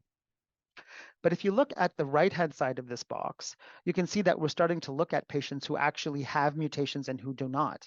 So if you've got RAS wild type or BRAF wild type, so these are specific light switches that we're looking for, or mutagenic drivers, if they are not mutated, then you should get one type of cancer treatment. And you can see that we actually break it up depending on if your cancer comes from the left-hand side or the right-hand side of your colon.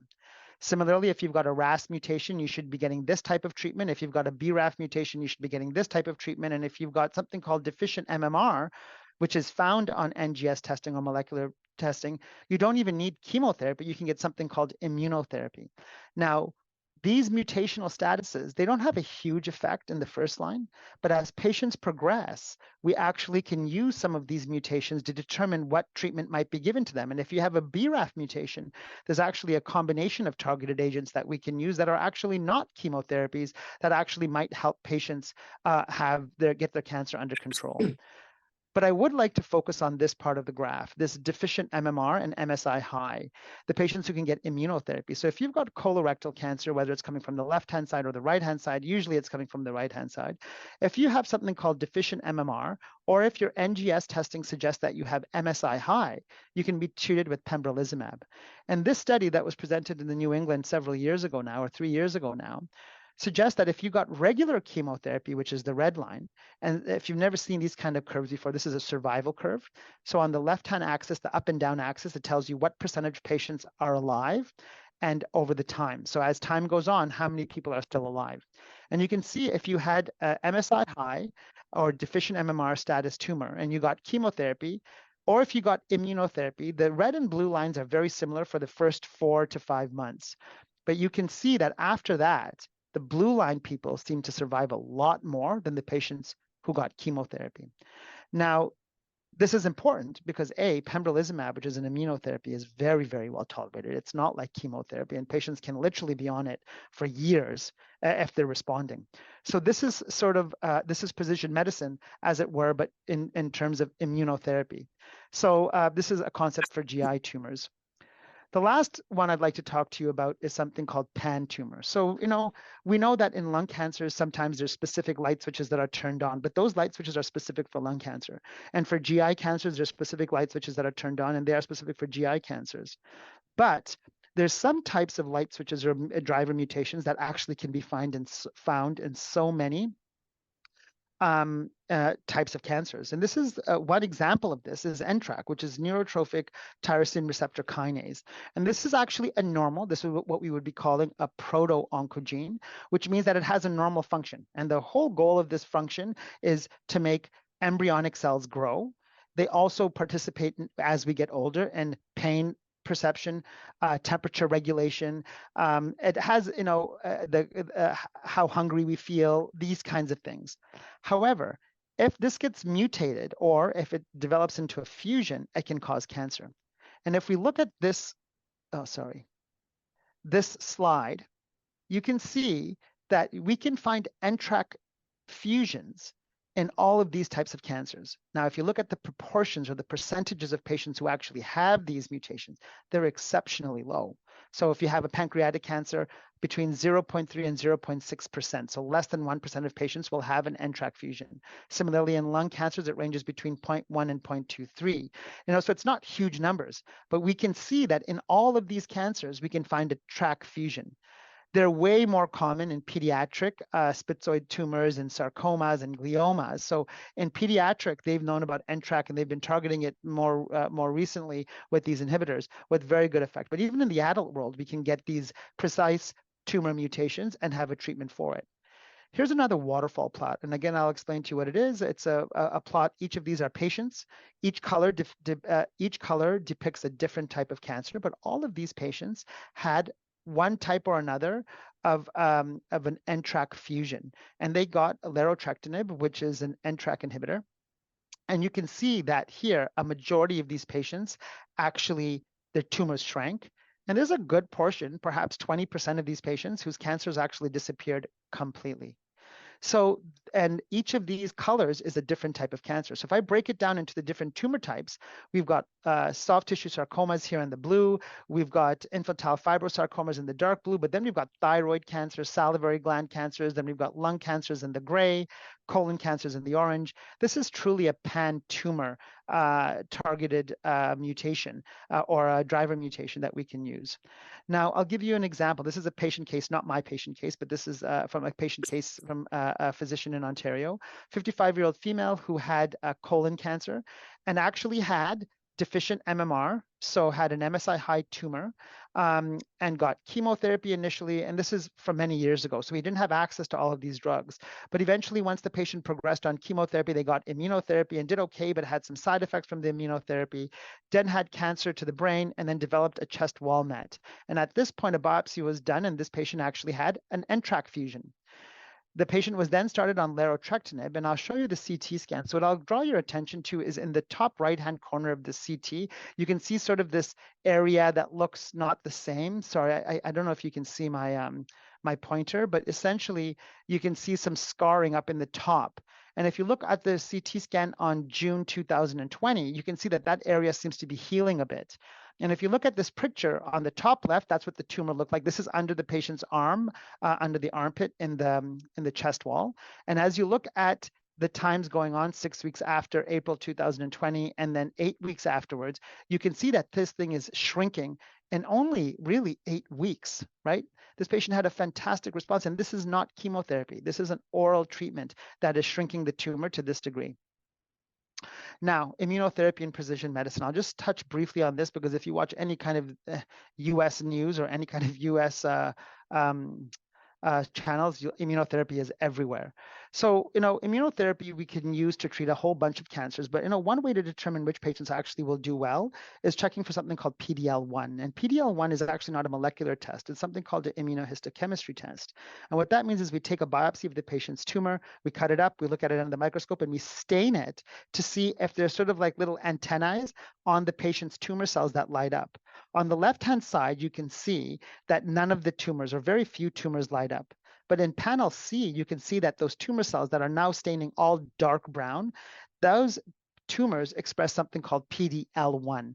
And that tumor in C actually has PD-L1 positivity of 100%. And so what's happening here is this patient might be an ideal candidate for immunotherapy. And I'll just move on to here. So I'll give you another example. Now, this is a patient who has skin cancer. We don't check PD-L1. Anybody with this type of skin cancer will get immunotherapy, specifically something called cemiplimab. But I just want to focus on how well this treatment can work. So this is actually a 104-year-old woman of mine who had a stage 4 skin cancer called cutaneous squamous cell carcinoma. And this is 1 month before getting treatment. And this CT scan is the day of her first treatment. So you can see how rapidly this tumor grew in 1 month. I'm sorry for the small picture here, and the patient has given consent to show these pictures, but you can see how quickly this grew. This small little area has exploded into this. She then got second treatment, and maybe it looks a little bit bigger, maybe a little bit better, but after 6 treatments, that is what she looks like. This patient has not had any surgery. This is how well these treatments can work. So essentially, if we can target some treatments, and it doesn't have to be oral pills, some patients can have dramatic responses like this. So I hope we've just discussed, essentially some real world suggestions of how precision medicine can work in lung, GI, and pan-tumor. And I'll now talk to you a little bit about circulating tumor DNA and how we actually look at precision medicine and how we diagnose these molecular abnormalities. The way that we do it now, and the gold standard as it stands right now, is pathology specimens. So you have a tumor, we take a biopsy of it, we put it onto a slide, and we run it through this process. Now, this is actually the process that happens at something called Foundation Medicine. This is a company that actually provided NGS testing for patients, for the last probably 5 to 7 years. But what was happening is that we were always diagnosing this on a tumor specimen. So you have to take a biopsy of the tumor and then run it through this process. And at the end, you get a report. And in the report, it says we checked these 360 genes, or potentially in some cases, they would be driver mutations. And your patient has a mutation in this gene, or your patient has no mutations. And that's how we were doing it. This process would take about 2 to 3 weeks. Now, in Ontario, we don't actually have to send it to Foundation Medicine anymore. A lot of the hospitals, and mine included, many hospitals are actually already up and running and doing their own NGS testing. And we can get these, anywhere between 2 and 5 weeks now. We're trying to get this faster because we know that the turnaround time needs to be improved, but we're able to do this. But what happens if there's a patient who potentially cannot have a biopsy? And I actually had a patient about 4 years ago who was 100 years old, and she came in with a lung cancer, or a lung mass, with multiple lymph nodes and multiple metastatic diseases. And she was adamant that she would never get a biopsy. She's had a really hard time with biopsies before, and I think one of her family members had a biopsy and passed away, and she was adamant, I'd rather die than have a biopsy. Now, this lady was 100 years old. She's never smoked, and she really had no risk factors. And so at this time, we actually had access to the Foundation Medicine circulating tumor DNA. And so what this is that sometimes when you have a tumor in your body, the best way to diagnose this is to take a piece of it and stick it under the microscope. But what happens is those tumor actually shed circulating tumor cells.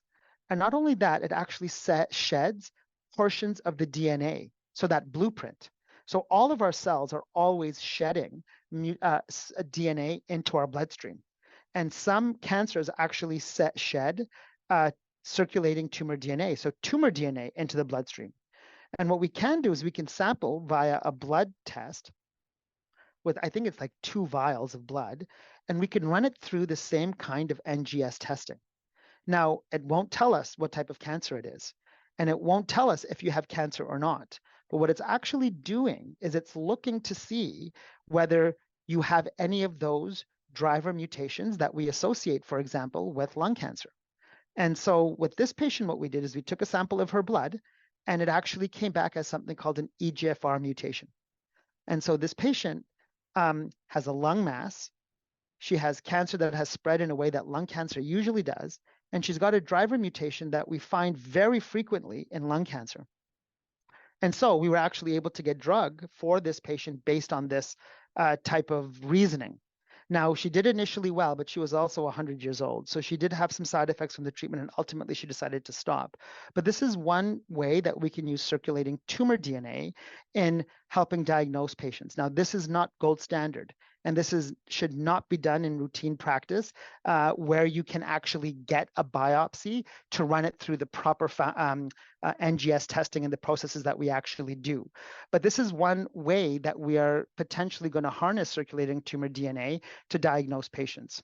Another way that we can use circulating tumor DNA is actually in monitoring. So let's say we've got a patient, we took a biopsy of their cancer, and we know that they have, let's say, again, an EGFR mutation. And what we're actually doing is then we give the patient a treatment. And what we can do is we can check in the blood to see if that EGFR mutation can be found. And if we can, then we give the patient a treatment, and we follow the circulating tumor DNA. And presumably, if you give them a treatment that's working, their circulating tumor DNA will decrease. And then when their cancer starts to grow, their circulating tumor DNA of EGFR may start increasing. So this is one way that we can use circulating tumor DNA. And I'll talk a little bit about it in the clinical trials part of the talk, which is just almost near the end. But what they're doing now is, instead of using that sample where we can, check 360 genes, and we're only going to check to see the driver mutations that we already know about, what clinical trials are doing now is we actually create a tumor library specific for each patient's tumor. So what some of the clinical trials are doing now is they take a biopsy, they look and see what mutations are available in that tumor that are different from any of the mutations that are seen in the normal cells.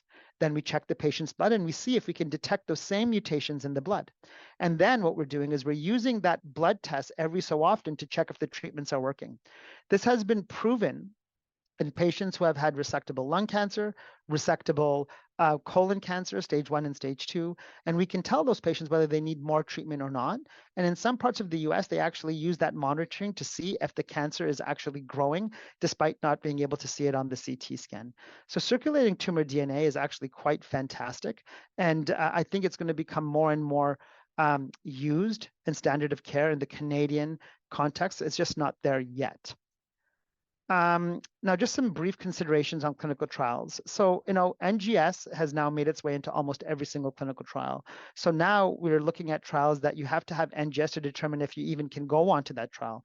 Because we know some patients who have a specific type of driver mutation will not respond to a different type of treatment, not targeted towards that driver mutation. Also, we're doing these kind of trials that are called basket trials, where what happens is patients with any cancers come in, they take a biopsy, they find out if they have a driver mutation, and they give them a specific drug for that type of mutation. NGS is also a negative predictive biomarker, right? So if you have a specific mutation, it might suggest that you would not respond to a different type of treatment.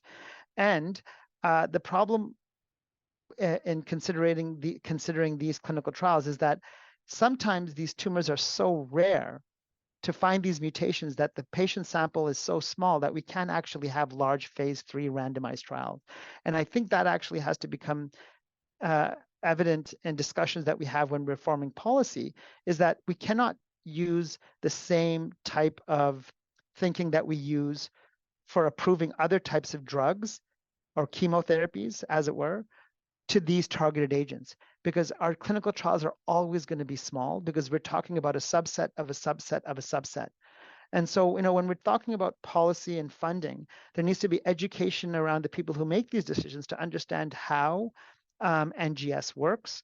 Why is it that large phase 3 randomized trials are not feasible? Why is it that we're pushing for circulating tumor DNA? We need to educate people that the paradigm of cancer treatment has changed. In addition, it's not just about access. We have access to NGS testing and molecular testing for patients, but we need access to timely NGS testing. We need those results as soon as possible. And currently, we're not getting them in some situations, in some circumstances, in a timely way. And then another thing that we have to talk about is that if we're able to find these mutations, and if we're able to find these driver mutations and these light switches that are turned on, as it were, we need to have access to timely drug. So, that patient who I gave you all the way at the beginning who passed away, we don't actually have an easy way of getting that drug because it's not funded and the companies don't have a compassionate program. So it can take weeks to months to get access to these drugs, if ever, in some situations. So that's essentially, my take on precision medicine. I apologize if there was a lot of redundancy in my talk, but yeah, I'm open to any questions.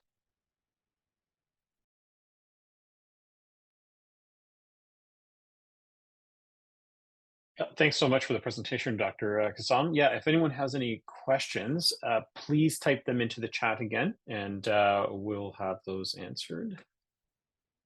Just have a look at the chat here.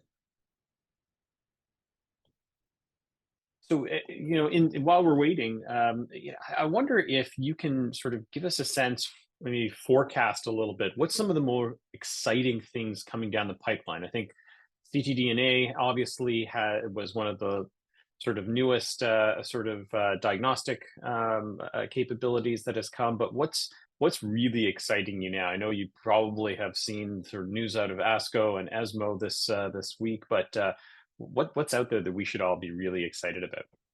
So I think, for example, like circulating tumor DNA for sure. I think we're going to be using that more and more in the earlier line settings. And I think more importantly, we're learning more about how these specific molecular targets, if you have different types, light switch on, light switch off kind of situation, will help us actually determine which other treatments we need to get. So I think more targets are being found, but not only that, on the other side of it, on the back end, you got a lot of development of actual drug and targets that are coming out that can actually treat these mutations that we're finding. And not only that, we're finding more and more that we're finding more patients who have these mutations that we have drug that we can potentially give them. So I think that's the more exciting thing about this whole NGS. The other thing is that we're noticing more and more, and I'm not sure if this is good or not, but when we were talking about precision medicine before, one of the biggest things is that you could be having a targeted agent that is a pill, once a day pill. You don't have to come into the chemo and all that sort of stuff. We're sort of now using targeted agents to now start targeted information to find patients who may actually benefit from these things called antibody drug conjugates. So if they have a specific type of receptor on their tumor cell, they may actually benefit from a specific type of antibody drug conjugate. And this actually even opens up the discussion about bispecifics. So I think precision medicine is what it is. We are now taking the concepts learned in NGS and targeted therapies and expanding it to the armamentarium that we already have and developing more treatments to harness that information. Terrific, thank you. So we've got a few questions in the chat here. So from Martin Elias, think her question is whether there is the same sort of advancement in precision medicine for hematologic cancers as there is for the solid tumors that we discussed. So I don't do liquid tumors, but I can tell you that actually the liquid tumor, the hematology colleagues have been using this type of targeted agents or these kind of concepts for decades. So I think CML, chronic myelogen, I don't even know, it's chronic, well, whatever CML stands for. Sorry, I don't do blood cancers. But they've been using things like Gleevec for literally decades. And so they would check if patients have this BCR-ABL mutation or these KIT mutations, and they will give them specific targeted agents for those fusions. So the hematology world has been using this for a very long time. I know, for example, they're using targeted NGS to prognosticate, for example, in myeloma and CLL. I don't know, and I don't think there's any specific targeted agents per se that comes out from that NGS testing, but I know that these new bispecifics may actually be using that more and more in the hematology worlds as well, specifically in myeloma. But so I can tell you that they've been using this concept much longer than us in the solid tumor world, but I can't really give you an educated answer on that. But my answer overall is yes. Okay. The next question comes from Louise Binder, and it's really around, I think, more of a policy question, which is, the fact that some of the newer tests are not inexpensive, but realistically, when you're comparing them to the cost of treatment, it's a much smaller increase in cost. So how do you, what is the compelling argument to policymakers for really shifting some money out of the treatment budget into the diagnostic budget in order to offset having to treat, let's say, a large number of patients with a product that just we know is probably not going to be optimal for them? Correct. So I think it's a very good question. And unfortunately, I think the first thing is that we have to understand how these decisions are made, what metrics are looked at. And unfortunately, I think the transparency is sort of improving. But as I've been practicing, I think the biggest thing that I've been noticing is that we don't really understand how these decisions are made because they sometimes don't seem to be consistent from one drug to another. So I think a transparent formulation as to how these decisions are made so that way we can make arguments of not just the diagnostics, but to your point, it has to be a whole global budget discussion. And I think the way that government thinks right now is very sort of compartmentalized. Well, this is our diagnostic budget, this is our therapeutic budget, this is our hospital budget, and we can't go out of these boxes. But really, when we're talking about treatment for cancer, we touch on every single one of those buckets. The diagnostic has implications for the therapeutic, and the therapeutic has implications on how we use other healthcare resources. So to your point, what we really need to have a discussion about is not only the cost of the test and the cost of the drug, but also the opportunity cost of treating a patient for a treatment that will not work. And I'll give you an example. As we started learning NGS, we didn't really understand that if you had an EGFR mutation, that you would not respond to immunotherapy. And in fact, if you got immunotherapy and you had an EGFR mutation, you may actually do worse because you may end up having more side effects on subsequent therapies. And so an argument has to be made of saying that, well, if we have this information earlier, we won't give a patient a very expensive drug. And at that time, immunotherapy was like $15,000 a pop per dose. And they get that every 3 weeks or so. And then the patients then have potentially side effects and are admitted for 3, 4, 5 days to weeks, requiring a multitude of resources in the hospital. And if we can mitigate that by giving them a targeted agent like Tagrisso or osimertinib, we mitigate all of those other budgetary concerns. So I think your point is well taken that yes, we need to look over on a horizon where we're looking at the global budget, but not only that, we need to have transparency on how these decisions are actually made. These drugs, don't get me wrong, are not cheap. So you're right, that adage where they say that the most expensive part of healthcare is the physician's pen actually works right here, right? Because the test is only about, a commercially available NGS test you can probably get it for around 18 to 1900 Canadian dollars plus HST. And if you're doing it, in an institutional setting, it's around $1,000 or less. But the cost of the drugs are probably 10 to 100 times that cost. And so I can understand the concerns, but we have to be looking at a more global aspect because these patients can do very well on these drugs and not require any other health care. Excellent. One last question here. It's from Alan Chankowsky, and it's a question of what's your position on N of 1 trials specifically designed for rare cancers? Yeah. So N of 1 trials, exactly. Those are that just anecdote, but that slide that I showed you for larotrectinib, the NTRK inhibitor, that trial had about, I think, initially 130 patients, and it's an ongoing enrollment. So they presented their updated data for 150 and then 170. So they're small numbers. And I was trying to make that point before, is that our policymakers and the people who make the funding decisions have to understand that these patients, these drugs will never have, in most cases, will never have good randomized large phase 3 registrational trials. It's just not possible. It will take forever to get those numbers, to get the statistics that they want. And I think some of the funding bodies have actually started to understand this, because larotrectinib initially got a negative review, a funding review, and it is now funded for pan tumor. And I think the government understood that, the fact that we'll never have large numbers. And not only that, the numbers of patients who actually get these are very low. So the hit rate is going to be low. And these patients can actually do very, very poorly if they don't get a targeted agent. So utilizing more healthcare resources. So N of 1, probably not. These basket trials, whenever you see patients who have 4 or 5 or 6 patients in them, it's all we need to do more. But sometimes you won't be able to get more. But I think N of 1, 2, 3, 4 is too small to make any real assessment. But I think people are coming around and understanding that these smaller trials actually have bigger, it can actually have wider implications. And then real world evidence, as they get approved, you collect data on patients who are getting them just to confirm what you're seeing. Right.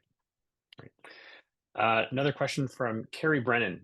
So the question is, you referenced sideness in colorectal cancer. And the question is really, what do you do if you experience delays in getting the biomarker information you want in first line MCRC? And what's the typical turnaround time in your experience? So it's actually quite interesting, right? Because colorectal is slightly is a different type of cancer. It's usually a different. So what happens is most of these patients are actually diagnosed on a colonoscopy, right? So they get a colonoscopy, then you get a biopsy of the tumor, and then you say, oh, this patient's got colon cancer. We should get a CT scan, and then you find out they have metastatic disease. So their lead time for the biopsy is usually faster than for most lung cancers.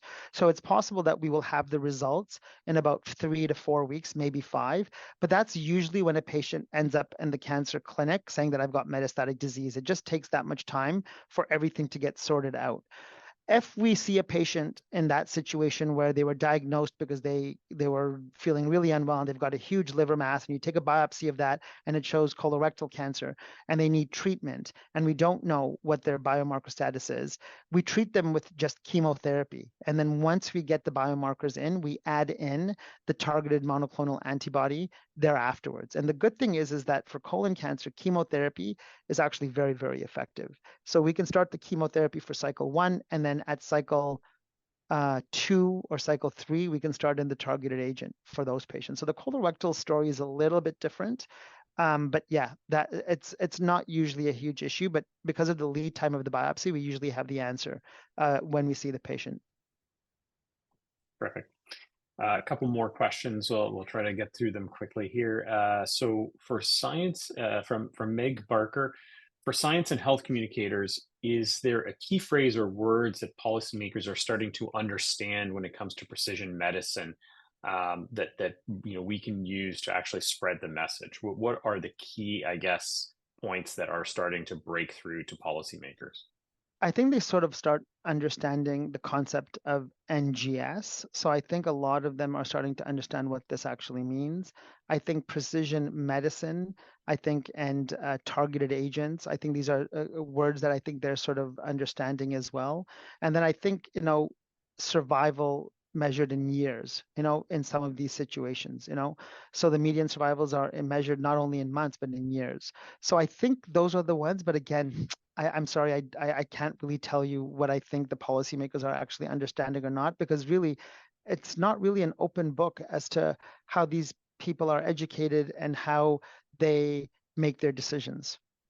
But I think the people like, for example, the pharmacists that sit on these panels, I think a lot of them are actually quite educated in these concepts and the NGS and all that sort of stuff. So. Okay, and maybe the last question for today is maybe a little closer to sort of your experience, which is, do you find that cost is a barrier for patients to access NGS testing? And this is from So Katie actually, Dennis. I think it probably was maybe about 2 or 3 years ago when we didn't have wide access. Now we have reference laboratories that are doing NGS for the province as a whole. So really there's no cost for the common tumor types. So the CCO is funding for lung, GI, melanoma, and cholangiocarcinoma, colorectal. These happen on spec. So the NGS that we need is happening. Where it becomes a barrier is patients who have a tumor type that is not funded by the government formulary for NGS testing, and then it can cost somewhere between the order of $1,500 to $1,800, depending on which test you use. I can say there is a possibility of getting some free testing, by certain avenues. Like some companies are very generous for testing their type of tumor for NGS, but it's just sort of keeping up to date as to what those platforms are, which companies are providing these types of tests and which aren't. But overall, I would say the cost barrier has come down a lot because in our province, NGS is funded for all the big tumors where we have targeted agents available. Okay, perfect.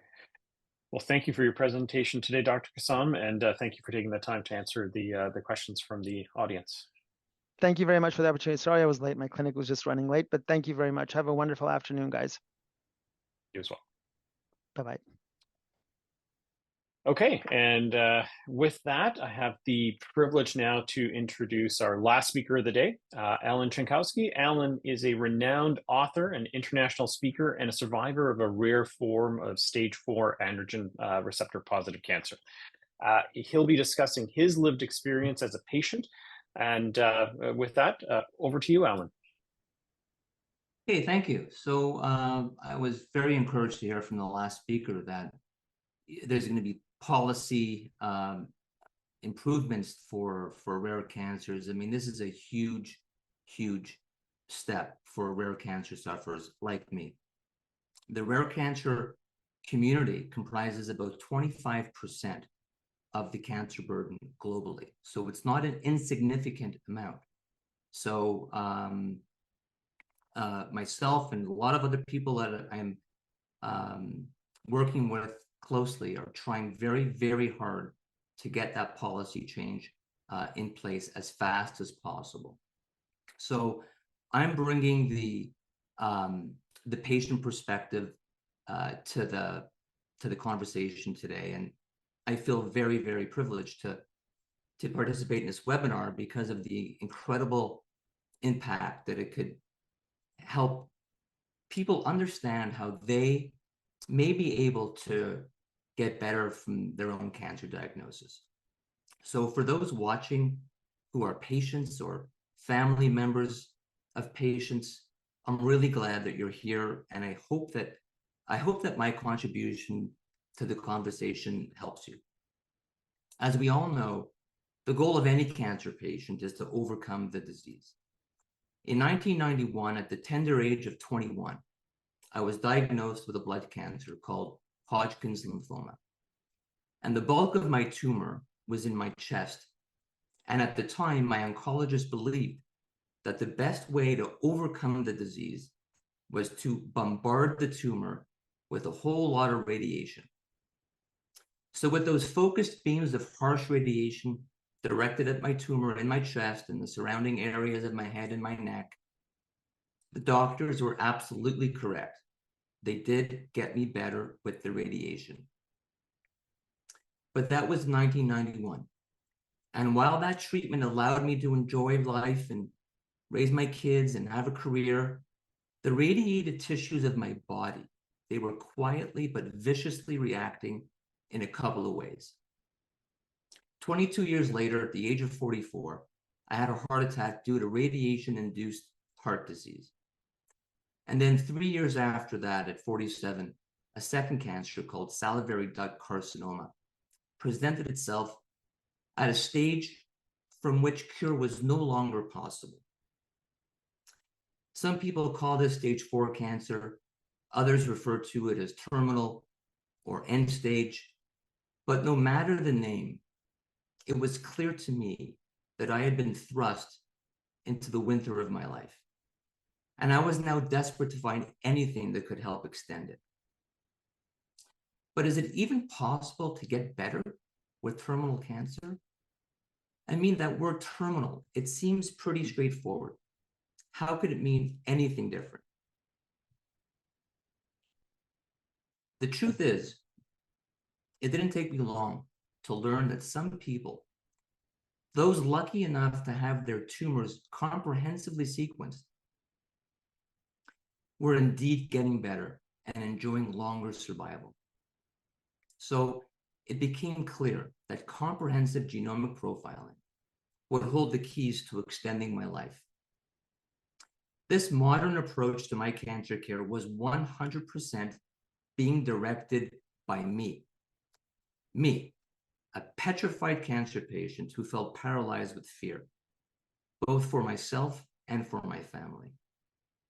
In 2016, the oncology community had at least 6 to 8 years of emerging data in how precision medicine could help more patients in less time and with fewer side effects. For-profit companies, not in Canada, were already establishing themselves to accommodate NGS. But even with that, even with the knowledge of how a patient can benefit from precision medicine, it was me who had to find the information about genomic profiling, and then I had to ask for it.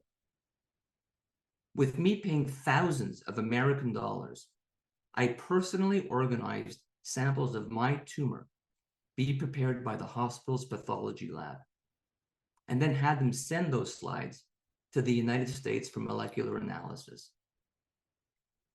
The report that was generated helped identify that my tumor had a common mutation that's often found in prostate cancer. Basically, my cancer was hijacking my androgen hormones and using it as fuel to grow.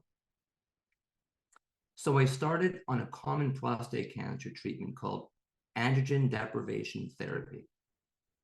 And at the hospital where I'm still being treated today, I was told that I was the first head and neck cancer patient to be treated for salivary gland cancer in the prostate clinic. So we often hear how the cancer experience is like a journey. And for the vast majority of cancer patients, this journey is not smooth. For me and a growing number of informed patients, having access to precision medicine is like having access to a GPS device designed to make the journey faster, with less bumps in the road, enabling us to get better with fewer side effects. And I wish more patients had access to precision medicine so that they could rely on the guidance to make the journeys smoother for them.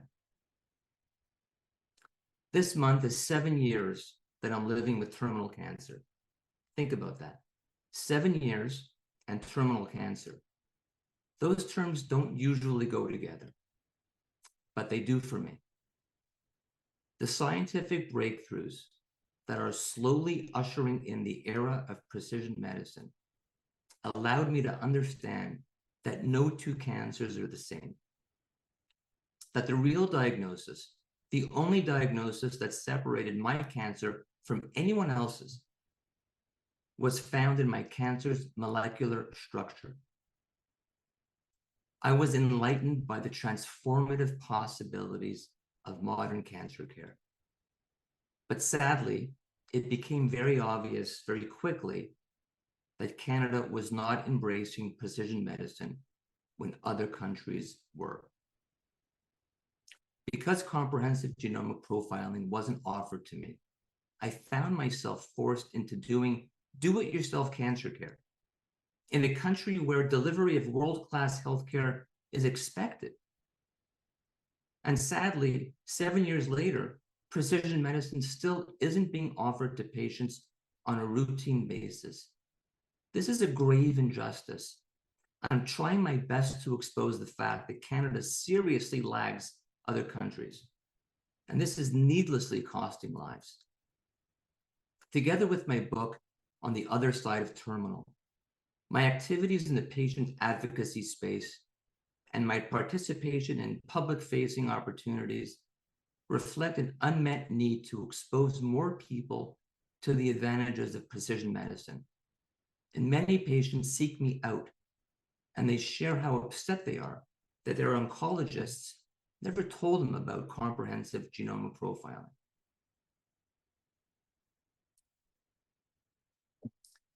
If given the choice, why would anyone want their cancers treated in the old-fashioned way when they could embrace a modern way and dramatically increase their chances of living a longer life, like me? The answer, of course, is that most people would choose a path to a longer life. But sadly, most patients are not given this choice. In fact, most patients aren't even made aware that comprehensive genomic profiling is even available. Our Canadian oncologists are part of the global oncology community. And as part of that professional community, they are constantly sharing information about what's working in cancer and what's not working in cancer. Our Canadian doctors know about comprehensive genomic profiling. They know that the results matched to targeted therapeutics can extend lives far longer than standard of care treatment. As more patients experience similar outcomes to mine through their own self-directed cancer care, it's just a matter of time before oncologists and the hospitals that they work in come under more pressure to catch up with the rest of the world. That fact that Canadian oncologists know about CGP but don't offer it to patients is akin to systemic malpractice. And the longer that CGP is kept from patients, the likelihood increases for significant legal challenges to take form. The data overwhelmingly supports that precision medicine extends lives, and in many cases, like mine, lives are extended far, far beyond what would be expected under the standard of care. Having said that, today, October the 19th, Canada's largest cancer center, the Princess Margaret Hospital, announced that every new breast cancer patient will be automatically enrolled in their new genetic testing program. This confirms everything that we've been saying for years. Now, the testing seems to be on a limited basis of about 75 genes. And to me, that means it's primarily germline testing and not the comprehensive genomic testing that's required to fully inform treatments by matching genomic aberrations to targeted therapeutics. But it's a start. And it's great to see Canada stepping up, even if it's to a limited extent. Being a cancer patient in 2023 looks very different than it did when I was a patient in 1991. Back then, I had very little information about my Hodgkin's disease. And what little information I did have access to, it was mostly dated because it was found in old school printed encyclopedias. And in contrast, patients today have instantaneous access to near real-time information. This is a huge leap forward for patients, and it creates a very different climate for doctors and the relationships that they have with their patients. More patients like me are coming to their appointments armed with credible information and engaging in conversations that some doctors find refreshing. Some don't. Never before have patients had the level of access to information that they do today. For example, patient portals. They facilitate real-time access to test results. And having access to those results enable patients to be better informed. And this helps equalize the power dynamic in the patient-physician relationship. Some doctors don't like that, but they better get used to it. Medical school curricula needs to include content that helps physicians communicate more effectively with informed patients. Why? Because we're here. We are informed, and we're only getting more informed with each passing day. And there is no stopping us. The medical community needs to find a way to deal with us because we're here to stay and we're not going anywhere. And finally, there's a component to modern cancer care that can't be measured, but must be appreciated. When a patient is issued a diagnosis of having advanced cancer, or like me, a terminal diagnosis, it's utterly demoralizing.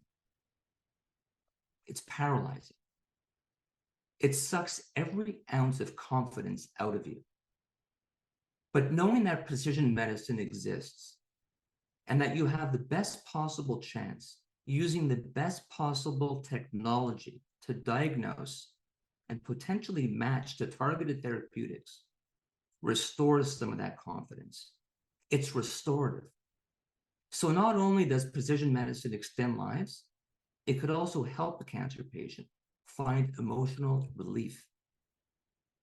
The emotional aspect of cancer does not receive the level of recognition that it deserves. Most patients and their physicians focus almost exclusively on getting the body treated for their cancer, with little, if any, regard to the emotional impact that their cancer has on them and their families. I was fortunate to be treated at a cancer center who understands that cancer treatment involves the emotional impact. That when the emotional aspect of a person's cancer journey isn't addressed, the patient suffers. And at the beginning of my journey in 2016, I was one of those patients who was suffering bad. The dynamics in my family were such that I couldn't bring myself to talk about it. And I needed help. I sought that help at the cancer center, and I engaged deeply in that process for 4 years. I knew that if I didn't, I would watch myself die emotionally. I came from a place where I couldn't talk about it to being able to write a book about it. I supported the Cancer Center by participating in their marketing and outreach communications. The Cancer Center recently invited me to grace the cover of their annual report this year. And they offered to do a cover story on me. I agreed. But it was important to me that my story be written in a way that reflected the importance of the emotional impact of my cancer. Because without that recognition, I simply would not be able to do the type of advocacy work I do today, and I would not be able to help others to do the same. So I hope that my time with you shines a brighter light on why it's critical that precision medicine be elevated to the standard of care for all cancer patients, and how it can play a significant role in helping patients feel more confident as they navigate one of the most, if not the scariest parts of their lives. So that's the patient perspective, and I'm happy to answer any questions.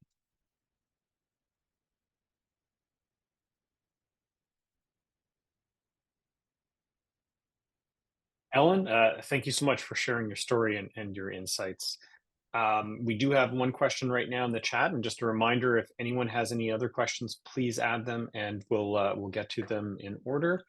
The first one is actually from Louise Binder, and it's really a question around whether or not you agree that the medical community is not the only stakeholder that we need to meaningfully engage and have patients included in decision making. You know, do you agree that there's more transparency and engagement needed in the process overall? So the medical community is certainly one stakeholder of many, but there are so many aspects, so many moving parts to making precision medicine run the way it needs to run to be most effective. Clearly, governments, both on every level, provincial and federal, clearly need to be engaged. pharmaceutical industries need to be engaged, and they are. Pharmaceutical companies are becoming more and more engaged in the process. I mean, I happen to know that a large pharmaceutical company purchased a company in the United States that focuses exclusively on doing next generation sequencing. So pharmaceutical companies know, and they know well, that that's where this is moving towards. And them developing personalized medications is certainly something that is in their best interest. So there are many stakeholders involved here. Thank you. So the next question is around the clinical trials and the fact that they tend to be very one-sided, coming from the US or other larger European, let's say, centers. And I guess the question is there any movement to try to make them true cross-border trials so that there'll be more representation from Canadian patients? So there are clinical trials that do include enrollment from Canadian institutions, not just cross-border in terms of Canada and the US, but Canada and even Europe. I mean, they're few in numbers, but they do exist. I feel that Canadians can benefit the most, frankly, by larger scale trials, because Canada doesn't have comparative, in terms of population size, to other countries, enough data within this country to meaningfully inform direction of therapeutics.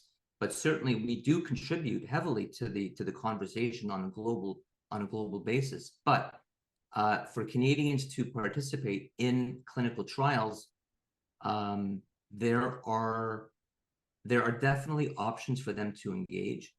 I am going to be pushing very hard for a decentralized way of getting Canadians enrolled in clinical trials. There's one particular trial out of the US called TRAK, that is a decentralized clinical trial that focuses on allowing patients to enroll simply by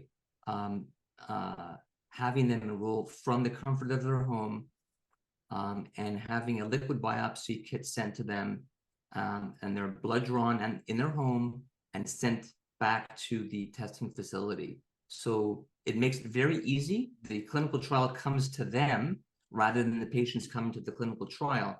And that's where I see the future of clinical trials happening in Canada. Louise has another question, and I think it's a really important one for all patients, which is, how do we educate patients so that they don't have to go through the same sort of learning process, every time a new patient is diagnosed? What do you feel is the path to getting those patients educated? I think that the most effective way to address patients becoming educated in terms of any process, new or otherwise, is at the inception of primary engagement. So when a patient comes to a doctor, first diagnosed with a cancer, it's in my opinion incumbent on that physician or that hospital or that treatment center to provide the patient with a process document that outlines what needs to happen, what's going to happen. And I think that's the most effective way of educating patients. It's that education is happening at the time when they need the education, not before, not after, but at the time, I think is the most effective part. And frankly, as a cancer patient, I know that a lot of hospitals are doing that. They are issuing patients the documentation that they need to get them more comfortable with the process. But as far as comprehensive genomic profiling is concerned, I think that when that becomes more mainstream, the documentation needs to follow to help patients become more comfortable with that process. I think a related question to that from Karen Doolin is, how does a patient best become an advocate for themselves for NGS or CGP more generally? Well, if I can distill it down to two, there's two things. And the first one, in order, this is the very first one, you have to want to live. You have to want to live. And if you want to live, the second one will come through, which is you got to be able to do the research. You got to be able to engage in the communication, consume the research, understand where this technology is and how you can best engage with it. But you have to want to live. Absolutely. I don't see any more questions. I know there was a question about where to find your book online. I think we've got the link now in the chat for anyone who's interested. But again, we really thank you for sharing your story with us and helping to sort of shed, the light on some of the challenges in really getting the optimal care that I think every patient in not your scenario, but in all cancer scenarios really deserves. Thank you. It's a pleasure. So with that brings us to the end actually of our first day of CONECTed webinar series. I trust that you've all had an opportunity to learn and to find this informative and inspiring as I have. Hopefully it really provides us the sense of hopefulness that there is actually a better future out there for cancer. The sooner we can get access, I think, though, to these amazing innovations, probably the better that for all patients. We're going to be back tomorrow here at 12 p.m. again for the second day of presentations. And again, if you'd like to read the business case, you can scan the QR code right now that's on your screen. You can get access to it. The French version is also available on CONECTed's website, which they're going to post the chat again for anyone who would like to access that. For more information on CONECTed, you can visit www.connected, and that's spelled CONECTED.ca. And with that, a big thank you to all of our incredible panelists today for sharing their insights. We hope you found it as informative as we did. And thank you most for attending today. And we look forward to seeing you tomorrow. Have a great day.